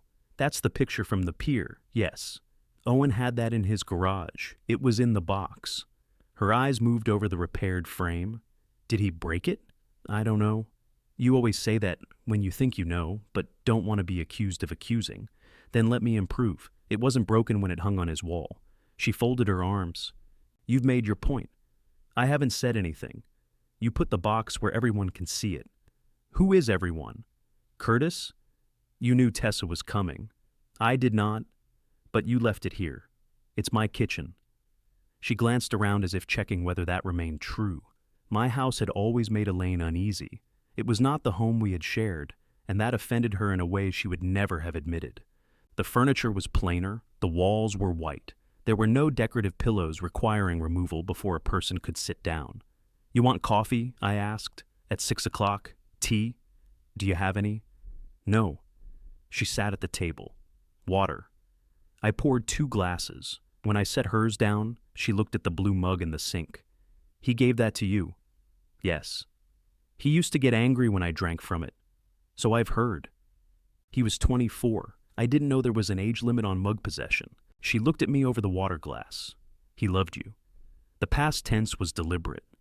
I love him, I said. That isn't the same thing. No, it's the part I control. She took a drink. I sat across from her. Neither of us spoke. 12 years earlier, a silence like that would have become a contest. Elaine would wait for me to explain myself. I would wait for her to ask a question without loading the answer in it. We could lose an entire evening that way, and each leave believing the other had refused communication. This time, I said, "Why are you here? To fix this?" "I don't think you can. I can if you stop being stubborn." "Then you came to fix me. I came to ask you to be his father. I am his father. A father doesn't stand on principle while his son's marriage falls apart. What would you like me to do? Call Owen. Tell him you understand why he reacted the way he did. Then call Melissa and explain that you spoke out of your own history, not any special knowledge of their marriage. That would be a lie. It would be perspective. I saw him refuse to speak to her for 2 days. You visited one weekend. I spoke to Melissa. You should not have. Why? Because she was upset, and you confirmed the worst thing she was thinking, that she didn't deserve to be punished with silence, that Owen was punishing her. He was. Elaine set down her glass. You don't know what passed between them before you arrived. Neither do you. He called me. Of course he did. What is that supposed to mean? It means Owen knows you will come when called. And you don't? I drove to his birthday. You drove with a large, sentimental gift that put him in an impossible position. I stared at her. He was already in an impossible position, she said. His wife had left. Guests were arriving. Then you pulled up with some grand gesture. He invited me. Before Melissa left. He confirmed that morning. Maybe he didn't know how to tell you not to come. He knew how once I got there. Her mouth tightened. Did he tell you he was returning my things? I asked. No. Tessa said you saw the box. I did. And you said a clean break might be easier. She looked toward the photograph instead of me. I was trying to calm him. By agreeing to erase me? Oh, stop it. A box is not erasure. The key was in it. You gave him the key. I dropped it on top after he handed me the box. She looked back at me. That detail bothered her. Did Tessa not mention that? I asked. She mentioned plenty. Did she mention you all watched through the window? I did not watch. You opened the door twice. I was checking on Owen. You never once checked on me. You looked perfectly calm. The words filled the kitchen. Elaine heard them after she said them. Her face shifted, but she did not take them back. I had just driven 3 hours, I said. My son handed me my belongings and told me to leave. What would I have needed to do before you considered the possibility I was hurt? Anything, she said. You could have done anything. I asked questions. You made remarks. You stood there with that expression. What expression? The one you wore our entire marriage. Like you had been sentenced to live among irrational people and were bravely enduring us. That is not what I felt. It is what you showed. I pushed my water away. Sometimes I thought if I yelled loud enough, you would finally yell back, she said. You yelled plenty, and you withdrew, because every disagreement became a trial, because you never told me what you wanted. When I did, you told me why it was wrong. When did you tell me? I told you I didn't want to host your sister for 2 weeks after my mother's surgery. You said work was busy, because when I said I was exhausted, you called me selfish. I had already told her yes, exactly. She looked down at her hands. Her wedding ring from Martin was narrower than the one I had given her. I remembered shopping for hours in a mall jewelry store where the salesman kept calling us kids. That was 20 years ago, she said. Yes, you saved it. I remembered it. You save everything that proves you were mistreated, and you retell everything until it proves you were abandoned. Her eyes came up. There it was. The old doorway. We had stood in it 1,000 times and always chosen the same rooms. Elaine said, You did abandon me. You told me to go. I told you if Roanoke mattered more than our marriage, you should go. I hadn't accepted the job. You applied without telling me. I applied because I didn't know if I could stay. And you expected me to react calmly? No. I expected you to make the decision for me. She blinked. It was the first time I had said it that plainly, even to myself. I wanted you to throw me out, I continued. Then leaving would be something you did. Elaine's mouth opened, but no answer came. I moved into the apartment because you told me to, I said. I took the Roanoke job because I wanted the distance. I let you tell Owen and Tessa that I chose work because it was easier than explaining I had chosen relief. You were relieved to leave us. I was relieved to leave you. They were in the house. They were adults. They were hurting. I know. You did nothing. I drove back whenever they needed something. You repaired faucets, Frank. You did not tell your son why his father was gone. I didn't know how to tell him without making you the villain. So you let him think you were. I thought he would see me. He saw what you showed. That was close enough to what Brenda had said that I wondered how many people had been waiting years for me to understand it. Elaine leaned back. Some of the anger went out of her posture, leaving fatigue. I told them you left, she said. Because you did. Yes. I told them you chose the job because you took it. Yes. I told them you didn't fight for the marriage because you didn't. Yes. You make it sound like I invented everything. You arranged the truth so none of it pointed at you. Her eyes filled, but Elaine had always been able to cry and remain angry. It was one of her more formidable skills. You think living with you was easy? She asked. I spent years wondering whether you loved me or had simply decided leaving would be inconvenient. Every time I asked, you did something useful. You changed the oil. You painted a room. You picked up groceries. You acted like labor was an answer. I thought it was. I know. That was not forgiveness. It was recognition. We sat across from each other with the box between our chairs. Why did you tell Brenda I arrived uninvited? I asked. Because that's what Owen said. After I showed you his message? She looked toward the window. After you showed me, I knew he had invited you. Then why didn't you correct it? Because he was devastated. So, I became expendable. That is not what I said. It's what you did. He needed someone completely on his side. That isn't what people need when they're wrong. He is our son. Yes, not our patient, not our client, our son. You don't know how he sounded when Melissa left. No. He called you. You say that like it's an accusation. It's envy. That surprised both of us. I looked at the repaired picture. He calls you when he's hurt, I said. He calls me when something needs work. Elaine's anger loosened. He admires you, she said. He uses me. Both can be true. They can. She wiped beneath one eye. He packed your things because he wanted you to hurt. I knew that. Thank you. It's not something to thank me for. It's the first honest sentence anybody in that house has given me about Saturday. She stood and walked to the sink. She picked up the blue mug, read the writing on the bottom, and set it down again. Martin told me not to come, she said. He appears to be developing judgment. He said I was trying to force you to make Owen feel better so I wouldn't have to watch him suffer. Martin is having an excellent week. Don't. Sorry, she turned toward me. What happens if you don't apologize? I don't know. Melissa may leave for good. That won't be because of me. Owen may not speak to you. He already isn't. Tessa is furious with everyone. She is allowed. And you're comfortable with that? No. Then why won't you fix it? Because fixing it this way means agreeing that Owen can hurt people and call the cleanup love. Elaine closed her eyes. When she opened them, she looked less certain, which on her resembled defeat. I hate what you become when you think you're right, she said. I hate what I became when I was afraid to say I was. She collected her suitcase from the entryway. At the door I asked, Are you all right to drive to the hotel? Yes, call Martin. He is not my keeper. No, he's your husband, and he's worried. She rolled the suitcase onto the porch, then stopped. I did love you, she said without turning. I know. You didn't always act like it, neither did you. She nodded once, then she left angry, which was honest, and drove toward her hotel. A few minutes later, Martin texted me. She called, thank you. I stood in the garage beside the covered glider, listening to its springs settle though nobody had touched it. For the first time, Elaine and I had finished an argument without deciding which one of us was innocent. Elaine checked out of her hotel before breakfast. I knew because she sent me a photograph of the bill with the message, $8 for parking, I replied. Cheaper than marriage counseling, she sent back. Not by much. That was the closest either of us came to apologizing for the night before. Martin called that afternoon.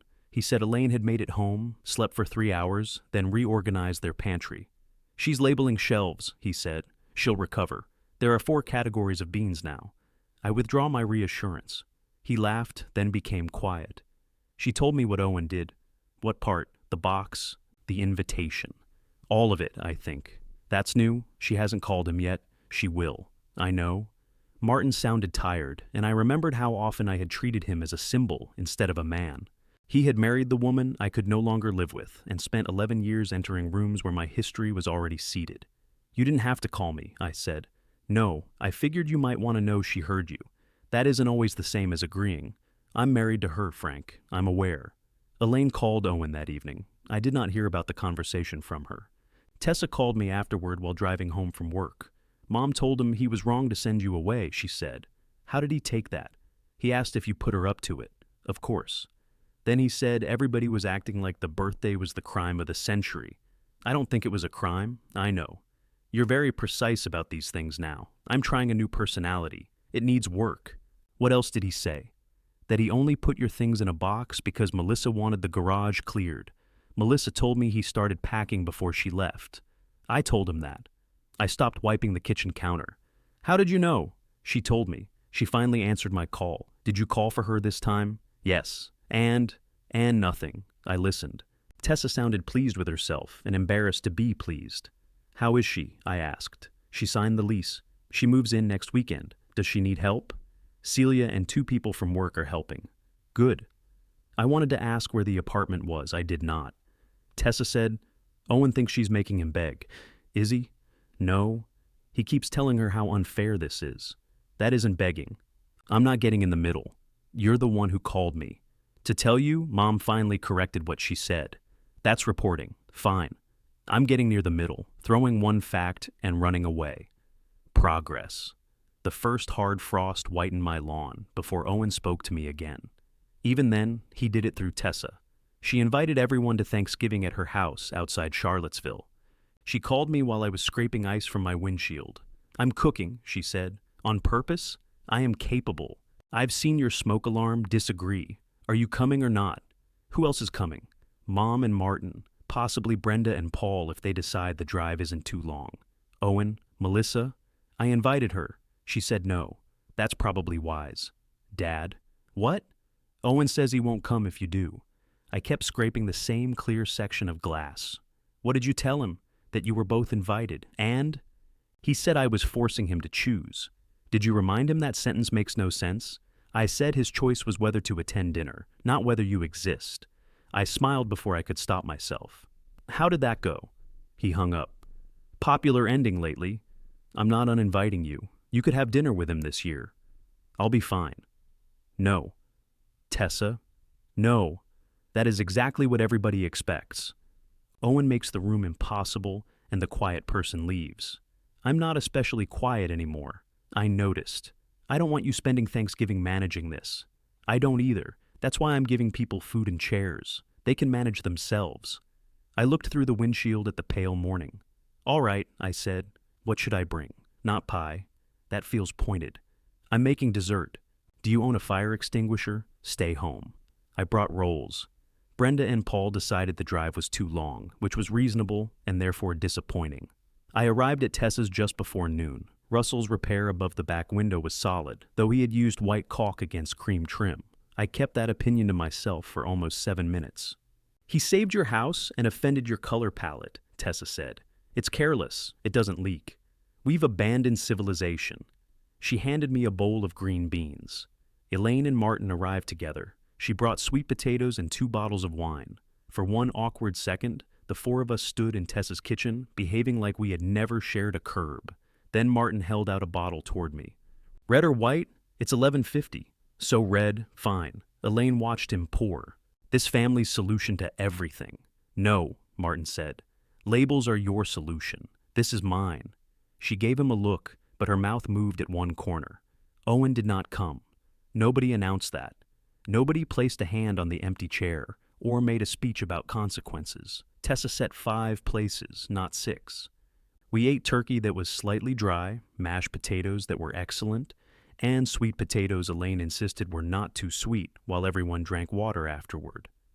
Conversation kept approaching Owen and changing lanes. Martin discussed a leaking faucet, then looked at me and said, I already called a plumber. Good man.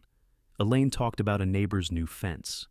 Tessa asked whether Curtis still wore sleeveless shirts in winter. My son's absence sat among us anyway.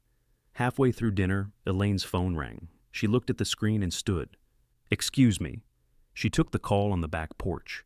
Through the window, I saw her speaking, listening, then speaking again. Her free hand opened and closed at her side. She stayed outside long enough for the rest of us to stop pretending not to notice. When she returned, her eyes were red. He says, Happy Thanksgiving, she said. Martin reached for her hand. She let him take it. Is he all right? Tessa asked. He's alone. Did he want to come? He wanted to know if Dad was here. Everyone looked at me. I set down my fork. What did you tell him? The truth. And? He said that answered his question. Elaine pulled her hand away from Martin and began cutting turkey she had already cut. I imagined Owen in the yellow kitchen. 1 plate. The house too quiet. Maybe he had ordered food. Maybe he had cooked something and hated the smell. I pictured the empty space in the garage where my mug had been. I can drive over after dinner, I said. Tessa closed her eyes. Elaine looked up quickly. Hope moved across her face so openly that it frightened me. You should, she said. Martin did not say anything. Tessa put down her napkin. Did he ask Dad to come? He shouldn't have to, Elaine said. Why not? He's alone. Because he chose not to be here. He's hurting. So is Dad. I'm not asking Frank to forgive everything. No, Tessa said. You're asking him to drive 2 hours and pretend Owen invited him. I could bring him food, I said. Tessa turned on me. And leave it on his porch? The glider rose in my mind beneath its tarp. It's Thanksgiving, I said. That doesn't change the pattern. People are allowed to be weak on holidays. Which people? That silenced the room. Elaine pushed back her chair. I am not going to sit here while the 2 of you congratulate yourselves for teaching him a lesson. I'm not enjoying this, Tessa said. Neither am I told her. Then go, Elaine said. You want him to reach out? Be the bigger person. Martin touched her wrist. Elaine? No. Everyone is so proud of their boundaries while he eats alone. Martin's voice stayed level. He was invited here. You don't understand. I understand he called to ask whether Frank was present, not whether there was room for him. Elaine stared at her husband. It may have been the first time Martin declined to help lower the volume. I stood and carried my plate to the sink. My hand shook enough that the silverware rattled. "I want to go," I said. Tessa came up beside me. "I know. I could be there before dark. I know. He's my son." "Yes." The word did not carry an argument. That made it harder. "What if this is the last chance?" I asked. "It won't be," she said. "You don't know that." "No. But if you go without him asking, it won't be a chance. It'll be another delivery." Behind us, Elaine began crying quietly. Martin sat close, but did not tell her everything would be fine. I stayed. It did not feel like strength. It felt like failing Owen on purpose. After dessert, we packed leftovers. Elaine made a container for Owen, then left it in Tessa's refrigerator when Martin reminded her they were driving the opposite direction. I took it. For the first 40 miles home, it sat on the passenger seat beside me. At the junction where one highway led southwest toward Roanoke and the other southeast toward Durham, I pulled into a closed garden center. The container was still warm beneath the foil. I could drive to Owen's house. I could leave the food. I could knock. I could tell myself a holiday had different rules. I took out my phone and opened our last conversation. "Do not contact me again." Below it, the empty space waited for whatever I was willing to ignore. I turned toward Roanoke. At home, I put the leftovers in my refrigerator beside food I did not need. Then I sat in the dark kitchen and hated every boundary I had defended. Near midnight, my phone lit up. Owen had sent 2 words. "You happy?" I typed no. The answer came a minute later. "Neither am I." I stared at those 3 words until I saw the thing beneath them. Not an apology, not yet. But not silence either. I wrote, "If you want to talk, ask me." He did not answer that night. 3 days later, he did. Breakfast, just us. Somewhere halfway. The morning of breakfast, Owen sent another message. "Bring the box. I think one of my drill batteries got packed in it." I looked at the empty cardboard box beneath my kitchen table. The sweatshirt was upstairs. The mug had become my regular coffee cup. The tackle box was on a shelf in the garage, the reading glasses on my workbench, and the repaired photograph hung beside the door, where I would see it whenever I left. The house key sat in the junk drawer. I checked beneath every flap. "No battery, nothing in it," I wrote. "Bring it anyway." That was an order, not a request. I almost told him so. Instead, I folded the top closed and put the box in my truck. We met at a diner outside South Boston, almost exactly halfway between our houses. The sign promised breakfast all day, and had lost the second A in breakfast, which made it sound like a place specializing in personal difficulty. I arrived 20 minutes early. Owen arrived 12 minutes late. He parked 2 spaces away and stayed in his SUV long enough to finish something on his phone. When he got out, he wore a charcoal jacket I had never seen and the same green shirt he had worn on his birthday. Maybe it was coincidence. Maybe neither of us had a large enough wardrobe for symbolism. He glanced at the box in my passenger seat. "Where's the battery?" There wasn't one. "You checked the bottom?" "Yes." "Under the flaps?" I have encountered cardboard before. His mouth tightened. "Can we not start? We haven't gone inside." That never stopped us. He walked toward the diner. I carried the box.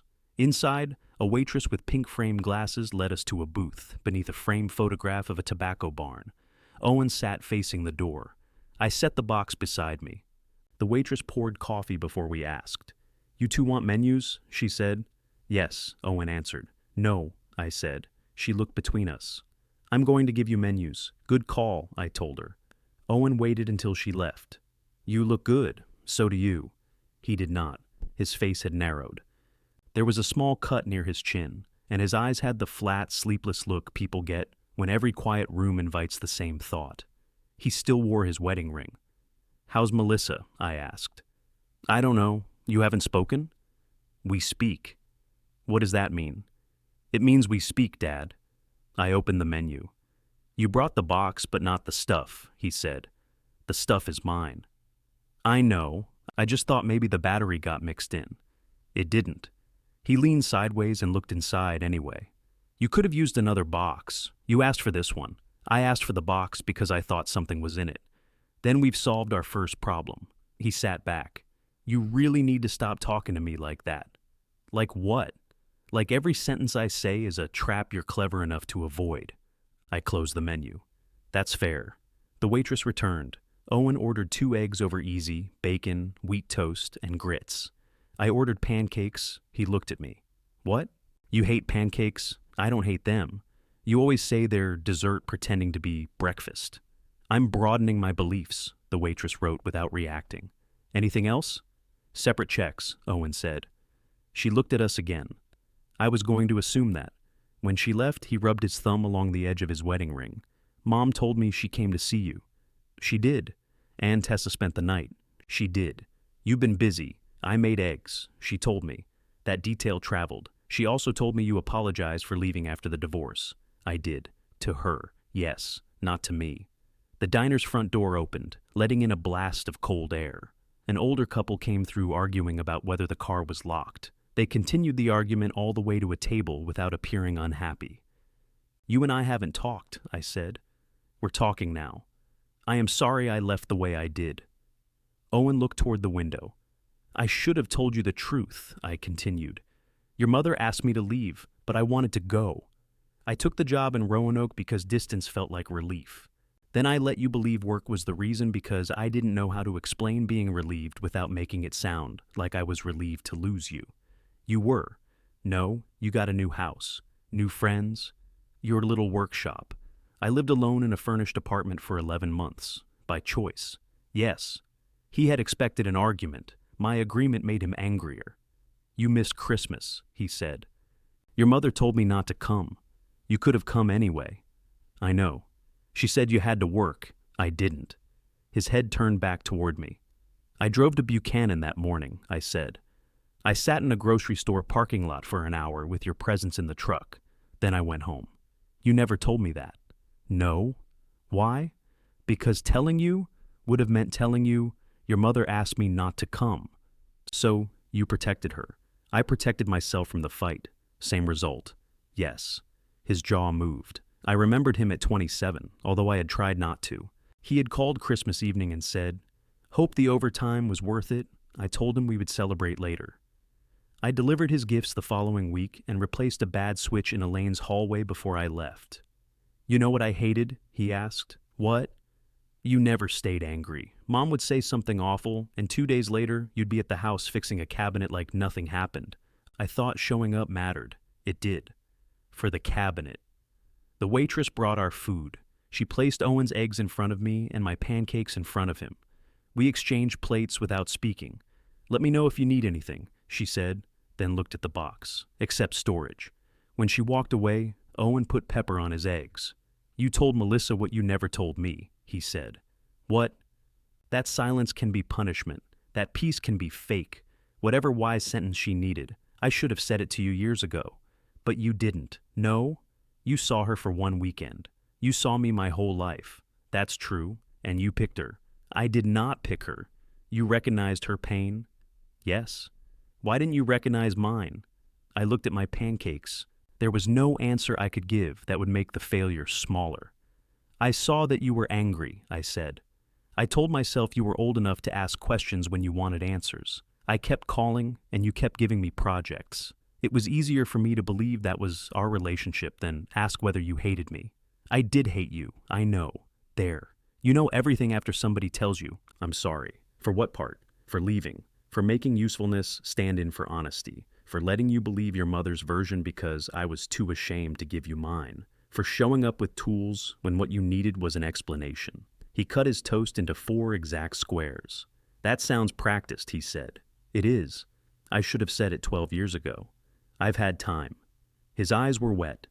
He blinked hard and ate 1 square of toast. I cut into my pancakes. They were better than I wanted them to be. After a minute, Owen said, Melissa wants me to see someone. A counselor? Yes. Are you going? I went once. How was it? She asked questions. That was reckless of her. His mouth moved. A short, unwilling laugh came out. I felt my whole body lean toward it, hungry for the opening. I forced myself to stay still. She asked what I do when I'm angry, he said. What did you say? That I take space. What did she say? She asked whether the other person knows when the space ends. I waited. Owen scraped egg yolk across his plate. Melissa told her, I can go 4 days, he said.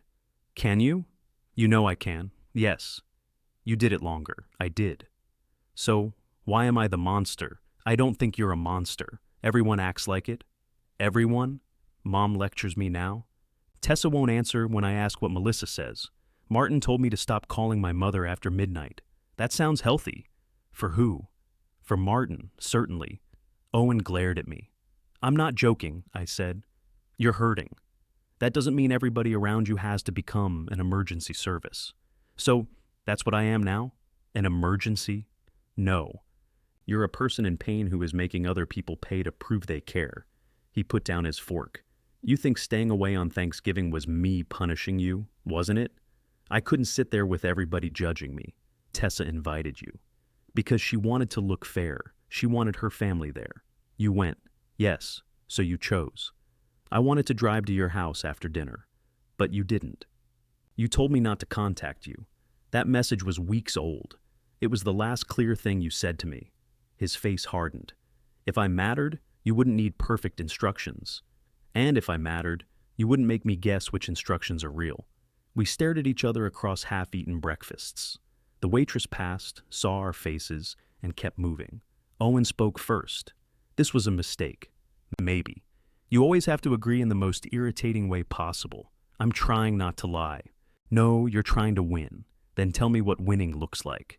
He looked down. I said, I apologize to you, and now you want yours. Yes, at least you admit it. I want you to tell me the truth about your birthday. I was angry. You were cruel. So were you, talking to my wife behind my back. She spoke to me in her kitchen. You knew what you were doing. I knew she was hurting. There it is again. He pushed his plate away. I'm sorry you drove that far, he said. I waited. What? He asked. That's not an apology for sending me away. I said, I'm sorry. You're sorry about the mileage. Nothing is enough for you. I need you to say what you did. I told you I was angry. You packed my things Friday. You confirmed my invitation Saturday morning. You waited until I arrived. Because I didn't know what I wanted.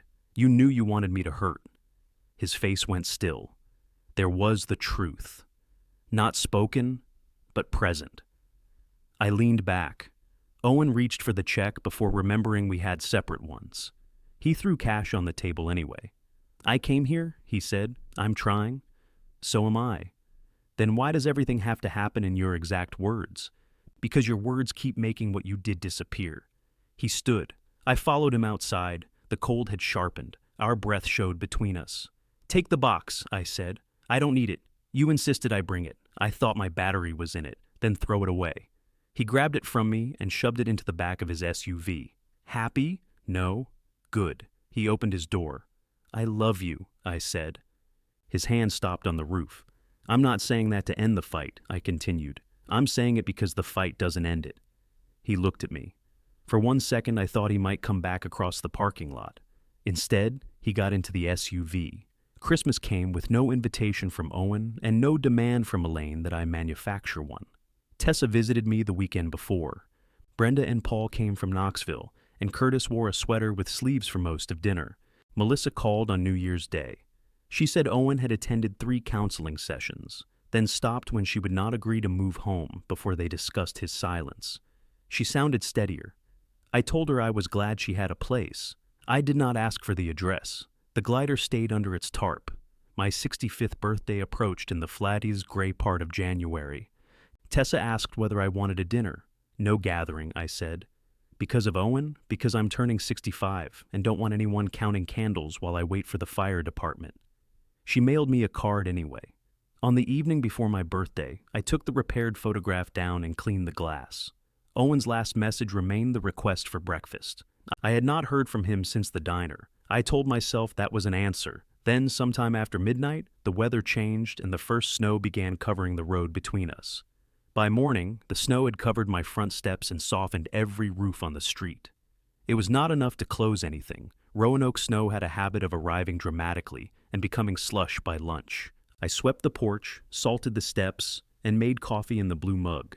At 8, Tessa called and sang happy birthday badly on purpose. You're flat, I told her. You're old. I was old yesterday. Today it's official. How's the weather? White. Insightful. You staying home? Yes. You promise? I'm 65. Not delirious.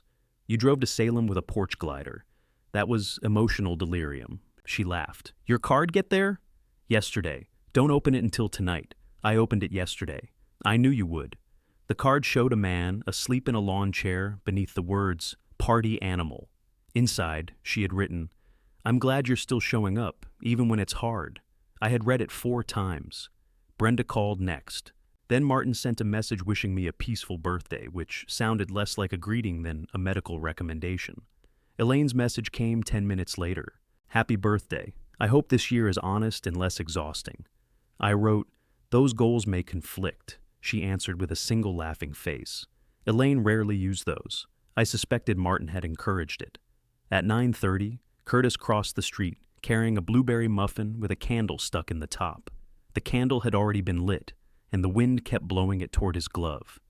This is unsafe, I said. You're insured, not against neighbors. He held it out. Make a wish. You already brought me something on fire. Don't waste it. I blew out the candle and invited him in. Darlene had bought the muffin at the grocery store, but Curtis claimed he had supervised. She says, come over for dinner, he said. She knows I said no gathering. 3 people isn't a gathering. It's a table with limited choices. I'll come, 6 o'clock. He looked toward the covered glider when we walked through the garage. You ever going to move that? Yes. When people stop asking. I'll inform Darlene it's permanent. After he left, I ate half the muffin and saved the rest. Birthdays encouraged irrational food storage. I was rinsing the plate when a dark SUV turned onto my street. It moved slowly over the snow, tires finding the tracks left by Curtis's truck. I recognized the vehicle before I saw the driver. Owen parked at the curb. For a moment, neither of us moved. He sat behind the wheel with both hands resting on it. I stood at the kitchen window, water running over my fingers. Then his door opened. He stepped out carrying the cardboard box. It was the same one I had taken from his lawn and carried into the diner. A wide band of brown packing tape now crossed the bottom. One corner had been repaired with silver duct tape. He held it against his chest as he came up the walk. I turned off the faucet and went outside before he could knock. He stopped at the bottom step. Hey, he said. Hey, happy birthday. Thank you. Snow had collected on his shoulders. He wore a black knit cap pulled low and boots that looked new enough to resent the weather. His beard had grown in unevenly along his jaw. I looked at the box. I didn't know what else to bring, he said. So you brought packaging. I thought you'd understand. I understand it's a box. He nodded, accepting that. We stood in the same arrangement as his birthday, except now he had made the drive and I had the door.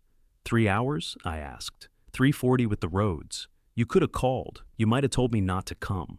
I would have told you the roads were bad. Same result. No, one is weather. He looked toward my front window. Can I come in? The answer almost escaped me from habit. Of course. Get out of the cold. I'll make coffee. Let's skip the dangerous part and move directly to being useful. Instead, I said, why are you here? His mouth tightened. It's your birthday. That's the date. Tessa said you weren't doing anything. I'm having dinner with Curtis and Darlene. Okay. You didn't answer the question. He adjusted his grip on the box. Can we do this inside? We can do it on the porch. It's snowing. Lightly. You're proving a point. Yes. He looked down the street, perhaps checking whether Curtis was watching. If he was, he had the good sense to do it from behind a curtain. I stepped aside enough for Owen to climb the stairs. The porch had one wooden chair and a bench too narrow for comfort. I sat on the bench. Owen set the box between us and took the chair. The front door remained closed. He rubbed his hands together. You want gloves? I asked. No. Coffee? No. All right. I didn't come here for coffee. I didn't think you drove 3 hours for the coffee. He stared at the snow caught along the edge of his boot. I've been thinking about the diner, he said. So have I. I was angry. You were angry in October too. Can you let me finish? Yes. He waited as if he expected me not to. I've been going back to the counselor, he said. With Melissa? Alone. Melissa went twice with me. Then she said I needed to keep going, whether she came or not. Do you? What? Need to? Yes. The answer was quiet and immediate. I nodded. Owen glanced at the front door again. She still won't come home. I'm sorry. She says the apartment feels peaceful. That must be hard to hear. She said she forgot what it was like to set something down and know it would be in the same emotional condition when she picked it up. That sounds like Melissa. She rehearses those lines. Maybe. You like them. I like clear sentences. I know. He pulled off his cap and turned it in his hands. The counselor asked me why I packed your stuff, he said. What did you tell her? That I was clearing the garage. And? She asked why I didn't put it in a cabinet. That is one of those reckless questions. He looked at me, almost smiling. I waited. I told her you left things everywhere, he said. The mug, your glasses, that sweatshirt on the hook, the tackle box. I know where my belongings were. She asked if they bothered me before Melissa left. Did they? No. The snow made a faint dry sound against the porch railing. She said the box wasn't about clutter, he continued. She charges by the hour for that? She said it was about controlling who got to leave. I looked at him. Melissa had packed a bag, he said. I couldn't stop her. I couldn't make her talk to me the way I wanted. Then I saw your sweatshirt in the garage, and you could pack my things. Yes. Because I wasn't there. Yes. And you knew I'd take the box. His eyes lifted. I didn't know what you'd do. You knew I wouldn't throw it through your window. I knew you'd stay calm. There it was again. My finest quality, useful as a weapon. Owen leaned forward, elbows on his knees. I thought if I got rid of your stuff, the house would feel less crowded. Did it? No. What did it feel like? Like I had packed my father into a produce box. That's fairly accurate. He flinched. I could have softened it. I did not. He said, I'm trying to explain. You came to explain why it happened. Isn't that what you wanted? I wanted you to say what you did. I'm doing that.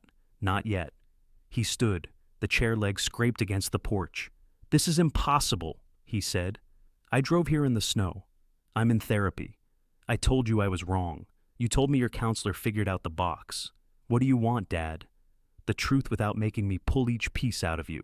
I packed your things because I was angry. You packed them before the party. Yes. You knew I was coming. I didn't know for sure. I confirmed. You said you were leaving around 10, and you answered. I didn't know if you'd actually get in the truck. Why wouldn't I? Because you don't always come. I told you at the diner I was sorry for that. I know. Did you want me at your birthday? He paced to the end of the porch, stopped, and came back. I wanted my father there. I was there. You know what I mean? No. I'm done knowing what everybody means when they won't say it. He put his cap back on, then tore it off again. I wanted you to come and see how bad everything was, he said. I wanted you to know Melissa was gone. You could have told me. I didn't want to tell you on the phone. You didn't tell me until I asked where she was, because you were standing there with that stupid pie and the thing in your truck, acting normal. I didn't know. That was the point. I stood. What was? I wanted you to walk into it. I wanted you to feel how everything can change while you're somewhere else. The sentence struck cleanly because it belonged to both of us. That's what the divorce felt like to you, I said. Yes. So, you recreated it. I didn't plan it like that. But you let me drive. I kept thinking I'd let you inside. What changed? You got there. He looked ashamed of the answer. I saw your truck, he continued. I saw the tarp in the back. Mom said we could all be civil. Tessa said to bring you in. And suddenly I knew exactly what would happen. You'd give me some perfect gift. You'd be patient with everybody. People would look at me like I was lucky you showed up. Instead, I wanted someone to look at you and see the person who didn't. The snow was beginning to melt where it landed on the porch boards. Owen's voice shook. I wanted you to feel what it was like to arrive after the decision had already been made. I did. I know. Did that help? No. Then why did you tell everyone I came uninvited? Because saying I invited you made it ugly. It was ugly, I know. He sat again. The box remained between us, its reinforced bottom resting on wet wood. Your mother said I looked calm, I told him. You did. I wasn't. I know that now. How? He looked toward the truck in my driveway, then at the garage beyond it. Because I've had 3 months to picture you driving home with the glider still back there. I felt something move in my chest and refused to mistake it for an ending. You don't get to return me when it's convenient, I said. I know. You keep saying that. So do you. That isn't an apology. No. He put both hands flat on the top of the box. I came here with one, he said. I'm trying to say it without making it about what you did first, then say only your part. His face tightened. For several seconds, all I heard was melting snow dripping from the gutter. Finally, Owen looked at me. I returned your things because I wanted you to feel removable. The sentence did not make me feel better. I had imagined hearing it in several forms. In some, I was satisfied. In others, I delivered the calm, devastating answer a person invents while washing dishes 3 weeks after the argument. The real sentence sat between us, looking tired. Why removable? I asked. Owen looked down at his hands. Because Melissa left, and I couldn't do anything about it. So, you remove me. Yes. That isn't the whole answer. No. He pressed his palms against the cardboard. You kept coming back, he said, after the divorce, after fights. No matter what Mom said or what I said, eventually something would break and you'd show up. I thought that meant I was dependable. It meant I could do whatever I wanted and you'd still be available. The truth of that did not excuse him. It did explain why I had been such a safe target. I hated that you came back, he said. I had not expected that. Why? Because every time you did, everybody acted like it proved you hadn't left. He looked toward the street. You'd drive down, fix something, take us to lunch, and leave. Mom would be upset for 2 days. Tessa would tell me I should be grateful. You'd call the next Sunday and ask whether the faucet was still leaking. What did you want me to ask? If I hated you. Did you want to tell me? No. Then we were well matched. His mouth pulled tight. That's an explanation, I said, not an apology. I know. Then finish. Owen nodded slowly. I knew you were coming, he said. I saw your message that morning. I answered because part of me wanted you there, and another part wanted you to make the drive before I decided. You let the distance become part of it. Yes. You knew about the party. You knew your mother and Tessa would be inside. Yes. Why meet me at the curb? He swallowed. Because if you reached the door, someone would let you in. Who? Tessa, Martin, maybe Mom, and you, maybe. So you stopped me where nobody had to choose, and where nobody could see your face. That detail struck harder than the rest. You thought about my face? I knew if I saw you react, I might change my mind. So you kept the box between us. Yes. The same box sat there now, repaired badly, but deliberately. I told everyone you weren't invited, he continued. I knew it wasn't true. I said it because telling them I invited you and waited until you arrived made me look cruel. It was cruel, yes.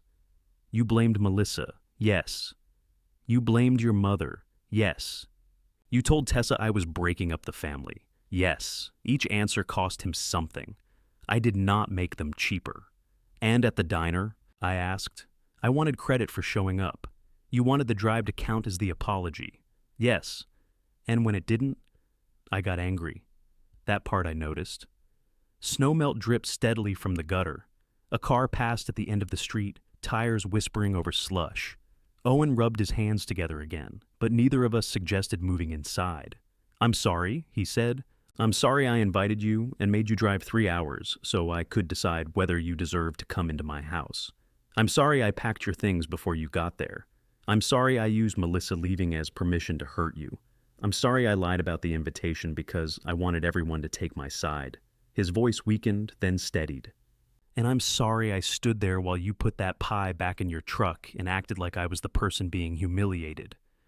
I looked at him. He had remembered the pie. I wanted one of you to come outside, I said. I know. No. Let me say it. I kept thinking your mother would come out, or Tessa. I thought Martin might walk down and tell everybody to calm the hell down. That sounds like Martin. I thought you'd see the glider and remember what it meant. I did. Then you said I should have asked. I know. I drove home wondering how a person gets returned by his own son and still ends up feeling rude. Owen's eyes filled. I'm sorry, he said again. I nodded, but I did not tell him it was all right. It was not all right. An apology did not need punishment, but it did need somewhere honest to land. What happens now? He asked. I don't know. Do you forgive me? Some of me does. He looked surprised. The rest doesn't trust this yet, I continued. Not because I think you're lying, because you wanted one breakfast to repair it, and now you may want one apology to do the same. That's fair. You don't have to call everything fair just because you don't like it. I learned that from you. You learned too much from me." He looked down at the box. "What do I have to do?" That question worries me. Why? Because it sounds like you want a list you can finish. I'm trying to make it right. You can start by correcting what you said. To who? To the people you told. Mom knows? Because she drove here and argued with me for 3 hours. It was 3 hours? It was Elaine. He almost smiled.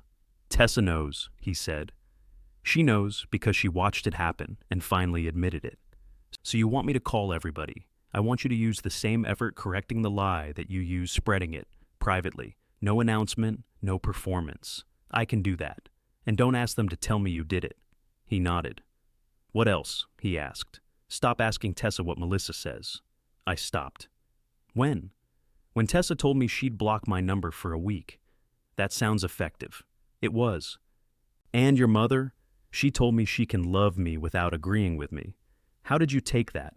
Poorly. That sounds honest. She also said Martin would turn off both their phones if I called after midnight again. I always underestimated Martin. He's enjoying this. I doubt that. Owen picked at a loose strip of tape on the box, then pressed it flat. I apologized to Melissa, he said. What did you ask for afterward? He looked at me. I asked if she'd come home. Then you attached an invoice. That's what the counselor said. She may be undercharging. I called her back the next day. I told her she didn't have to answer anything. I said I was sorry for making the house feel like she had to audition for peace. What did she say? She said thank you. And that was it. Was it enough? No. Was the apology true? Yes. Then it did its job. She still may divorce me. I heard the fear beneath the plainness. Yes, I said. His eyes moved away. You could say something hopeful. I hope she doesn't. I hope you become someone who can hear her even if she does. That sounds like something from a greeting card nobody buys. It's my birthday. I'm allowed. He wiped beneath one eye with the side of his hand. You got tissues? He asked. Inside. Convenient. I could get you one. No. We sat in the cold until the snow on Owen's shoulders melted into dark spots on his jacket. Finally, he said, I don't know how to be your son if you don't need me to need something. That makes two of us. What do we talk about? The weather appears available. He looked out at the slush. Roads are bad. Strong start. I'm serious. So am I. He gave a small laugh. I stood. My knees objected to the cold. Come with me, I said. Inside? Garage. He followed me down the steps. I raised the garage door and switched on the lights. The glider waited beneath its tarp in the same place it had occupied since October. Owen stopped when I uncovered it. For several seconds he said nothing. Then he put one hand on the red armrest. You kept it. I built it. For me. Originally. He looked at me. Can I still have it? No. The answer surprised him. I ran my hand over the back slats. If I give it to you today, we'll both turn it into proof that this is fixed, I said. It isn't. He nodded, though disappointment crossed his face. I want it on my porch, I said. You said it was too big. It may look terrible. It will. Help me carry it. We each took an end. The glider was awkward through the garage doorway. Owen tried walking backward until his heel slipped on wet concrete. Turn sideways, I said. I've got it. You're carrying it into the truck. I said I've got it. You sound familiar. He stopped. Sideways. Sideways. We rotated it, cleared the track, and carried it across the front walk. Melted snow soaked the cuffs of my jeans. Owen took too much weight at first, then I did. By the time we reached the porch steps, neither of us was carrying his proper share. Set it down, he said. Not here. My hand is slipping. Then say that before you drop it. My hand is slipping. We set it on the walk and changed positions. On the second attempt, we got it up the steps without damaging the rail. It fit against the front wall with 4 inches to spare. It looks good, Owen said. It blocks the window. Curtains block windows. Those are indoors, still blocking. We sat. The glider moved beneath us with the smooth, familiar rhythm I had built into it for him. For a moment, his shoulder rested against mine. Neither of us corrected it. Can we start over? He asked. No. He turned toward me. We don't get a new childhood, a new divorce, or a different birthday, I said. Starting over would be another way to avoid carrying what happened. Then what do? We continue. That sounds harder. It probably is. How slowly? Slowly enough that you don't call this fixed tomorrow. He pushed against the porch boards, rocking us forward. And you? He asked. What about me? What do you carry? The question was fair, and I owed him more than fairness. I carry the fact that I taught you love looked like returning with tools, I said. I carry the years I made you guess why I left. I carry my part without using it to excuse yours. Owen nodded. And when I'm angry? He asked. You say you're angry. What if I need space? Say how much. Then come back when you said you would. What if I don't know how much? Say that. This is going to involve a lot of saying things. I'm afraid so. The glider slowed. He looked toward the cardboard box, still sitting beside the chair where he had left it. What's in there? I asked. Nothing? You reinforced an empty box. The bottom was falling out. You could have thrown it away. I tried. And? I thought I should bring it back. I don't want it. I didn't think you would. Then why? He considered the question. Because I wanted you to see I knew which box it was. That was not eloquent. It was better than eloquence. I stood and opened the front door. Owen remained seated. Am I coming in? For coffee, that's all. For now. He got up, then paused beside the box. I did not pick it up for him. He bent, slid both hands beneath the reinforced bottom, and carried it across the threshold himself.